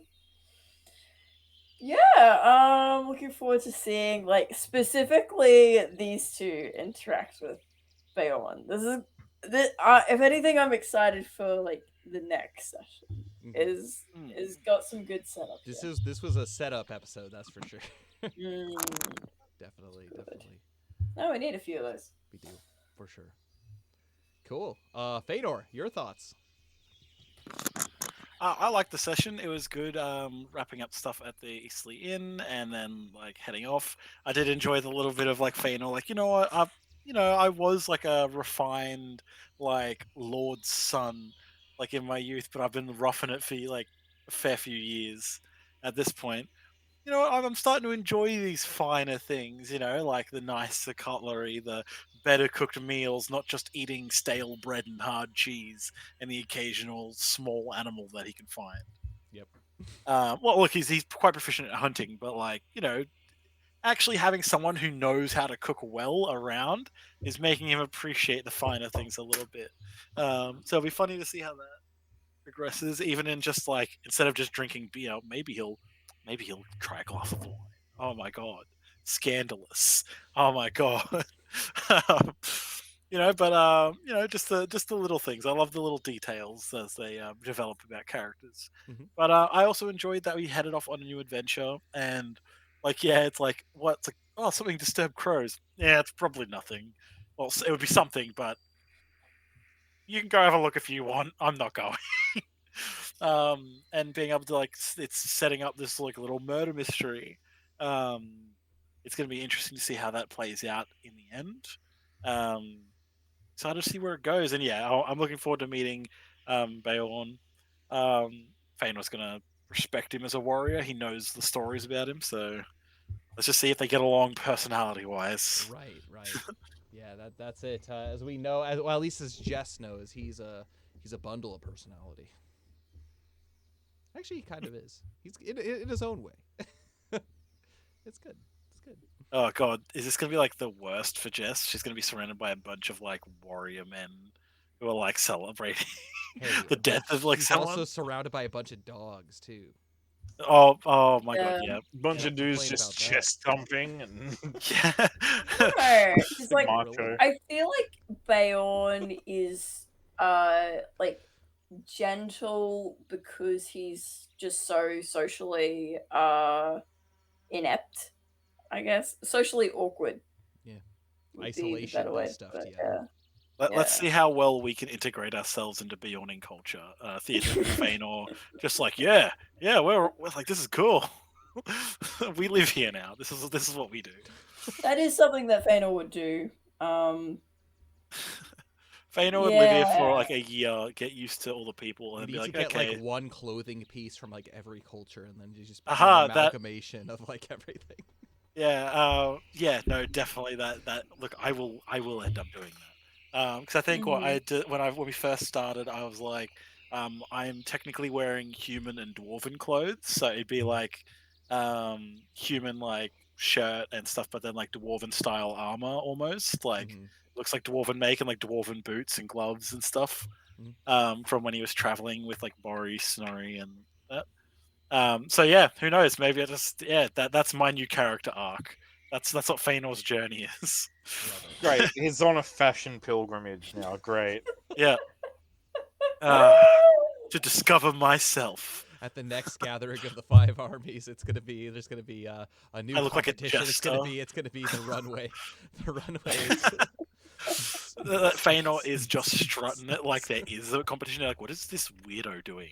Like, who is this? What is he wearing? Oh my god! Oh my god! Is he wearing an orc helmet? It's the Kill him! Balenciaga garbage bag campaign. Jesus. But No, no, it it was a good fun to be able to session. see, It was yeah. a good session. For sure. And I enjoyed seeing all of you work together, because I feel like a lot of the you guys definitely have like worked together on a lot of stuff before, but specifically this session when it came to murder mystery, that kind of stuff, you were looking in the boat, and then once that happened, I could tell like it was fun to watch like all of your brains firing off about like, oh, what about this? What about this? Can I do this? And then it's just like I actually really saw like that, like the teamwork and you working together to try to get every inch of information that you could out of what was going on. And it was fun hearing you guys come up with ideas and stuff to think about like what actually happened here just based off of the evidence that you guys were able to find. So that was cool. I really enjoyed that aspect of that. The teamwork is something for me that I feel like can't be understated, especially after playing Baldur's Gate and like I'm making all the decisions for my characters. Like it's like, man, sometimes I wish I could just have like somebody in here. I know you could do multiplayer on Baldur's Gate, but it's like I wish I could have somebody on there that like literally could just like give me like not necessarily advice, but like could like help me along with like other, their thoughts and everything like that of things that are going on. So it's good. I really enjoy it. I think it's really fun to see you guys at work, brains firing, especially this late at night. Sorry. Yeah, so many intelligence-based roles, Oh, and yeah. we're all just sitting there like, ugh, our brains hurt. Yeah, actually, I think in both campaigns, just generally speaking, intelligence I feel tends to be the dump stat for everyone. Yeah, it's just like I think because Valinith had a 12 for his intelligence, so it wasn't any higher than Really? the He only had a 12? He only had a 12. Yeah. His big one is wisdom. For like a lot of like his stuff that he has. So Yeah, that's right. My highest stat is a 14. I don't have yeah, good I think, stats, guys. Yeah, I've got a 16 in dexterity. So Yeah. that serves me well with my +3 to dex. that'll do. And what Theodric would be, you'd have like a 15 or a 16 in strength, wouldn't you? I think I have a 16 in con. Oh, and okay. That I would think be How is your great. health so low then? He was That's rolling what rolling I bad, was bud. rolling real bad. Like, I'm not gonna lie. Yeah. I went because I was like barbarian. I'm not gonna have. Well, I wasn't planning on doing armor too much, but then I kept getting screwed by my health rolls, and I was like, need more armor. Give me great shield. Yep. And you know, but yeah, I think I've got a 16 in con and a 14 in strength. Crazy how things happen like that. But it's a fun session. I really like these like build up sessions to kind of like get your brains going for what the adventure is going to be about. There's still like a fair amount of mystery that's still in there, and getting to meet Beorn. And I agree with you with Jess about the whole idea that I'm excited for next session. Leah, I completely agree with you. That's an amazing thing. Like, to just see how the interactions and stuff are with like these like key characters, but specifically Beorn. I'm super excited. But with that, we can go ahead and close things down. I will. So while I have everybody here, next week is a weird week for me because I have some immigration stuff that I have to take care of, and so that will be the 13th, meaning we're not having any AME that day because immigration's just kind of. And so the next session for the Eriador adventure is going to be the 20th, and then you guys will be on the 27th, so at the end of the month. So sorry, 3 weeks. Immigration, I have to get this taken care of. That's okay. No, you should be prioritizing us and not living in at your home. I was talking to my little brother because Dain, he's had to deal with this with like his whole work visa, but with my like marriage visa and everything, like he's like, how do you like know what to do? And I'm like, the internet. That's how I know what to do. But I've already done it once before. But yeah, it's. I can only imagine it's a fair bit of a process. So. Yeah. Good luck on that. Fortunately, in Japan, it's organized, but it's definitely a process. And so Wednesday's We my day to trust do the that next week. process. Yeah, so I'll be doing that next week, and so that kind of pushes everything. And so we're jumping to. The 20th is going to be the Eriador, and then the 27th is going to be Wilderland Adventure. So I can't wait to see the Eriador one. Yeah, it'll be cool. It'll be cool. If you guys haven't seen any of the session zeros, I guess I get not Valinith's session 0, his fellowship phase, and then the Kyrian session 0. That'll be fun. So yeah, it's neat. But with that, we do have a sponsor here at Fantasy Forge Studios. They are Dai Snacky. They're a Japanese sweets and luxury treats company. They sell a number of Japanese snack boxes, from popular Japanese snacks in their omakase box to more traditional Japanese snacks in their omakase looks box. They also have character boxes and then spring-themed boxes from their Sakura box and their matcha boxes that they have going on right now. And I believe that is through the end of March, so make sure to check them out. If you do order from them, say that Fantasy Forge sent you at checkout. That helps us out and them out. And also you will get, if you put your Twitch name, tickets for the next giveaway that we have. We just had our last one during the 3-year anniversary stream a few weeks ago. And so that was really cool. It was fun seeing that go away to a community member. And as opposed to, what was it, the first one that was like a giveaway that was just a nightmare. Because of all kinds of spammers. So that was not the case, I guess, this past time. So that's really good. It went to a community member, and hopefully we'll just keep supporting them. By supporting them, you support us. Really appreciate you guys for everything that you do. And I personally will see you guys next Monday for maybe my last stream of Baldur's Gate. I'm like on the last 2 missions. So yeah, I saw that this morning. Oh my gosh, I'm so close to the end of this game, and I'm just like the whole temple fight. Yeah, you did really well, honestly. as someone who's done that fight, you actually No did spoilers. really well. No spoilers. I'm not up to that. I'm not spoiling anything, but like I know in your first try through, you were like, "Damn, that didn't go great." But I with didn't expect it to happen the way that it did, and so I was just considering like, what? everything that you were like against, you were doing extremely well. Ugh, I can't even imagine on the most difficulty like that fight. People have finished the game solo. Like you go around solo, and there's a guy who has beaten all of Baldur's Gate at level 1. No. I've seen a guy who he's beaten it all using only magic missile. Well, Yeah. 100% hit rate is I've nice. seen clips of this guy who he did the craziest thing. He put in a mod so you only roll natural ones, and he tried to beat the game. Did he? What? Did he? He got pretty far. I didn't see the video. It was on TikTok, so I didn't see the full video. In But Baldur's Gate, though, isn't a natural one an automatic failure? Like a critical failure? Yep. So stuff like magic missile would have been the way to go, or there's a specific spell you can do that All gives I you know advantage is on attacks. Yeah, talking to a friend of mine. range, area of effect spells too, like fireball. That could be. All I know is I'm going to be a wild magic user Sorcerer. in my next playthrough. It During, looks like a lot of fun. Having done that, it is very good. I once accidentally, in a single encounter, I enlarged my whole team, so that was great. Healed everyone within a 60-foot race, so all enemies also healed, and then summoned a bolt. I watched. Apparently, a guy he turned everyone into druids and wild shaped them all into velociraptors. So he just had a party of velociraptors, and he called it the Jurassic Park technique. I saw someone do the same thing, but he turned everyone into cats because he wanted cats to see if he could beat Baldur's Gate 3 with cats. Anyway, he's a wild guy. I do really need to be going to bed. Yeah, no worries. We're gonna close the stream down, but we could always talk about Baldur's Gate for forever. But anyways, this was a really fun session. Thank you guys for joining. You guys are amazing. This is Kyle. This is everybody else signing off, and may the road go ever onward and onward. And I will see you all next week. Hope you have a wonderful week, everybody.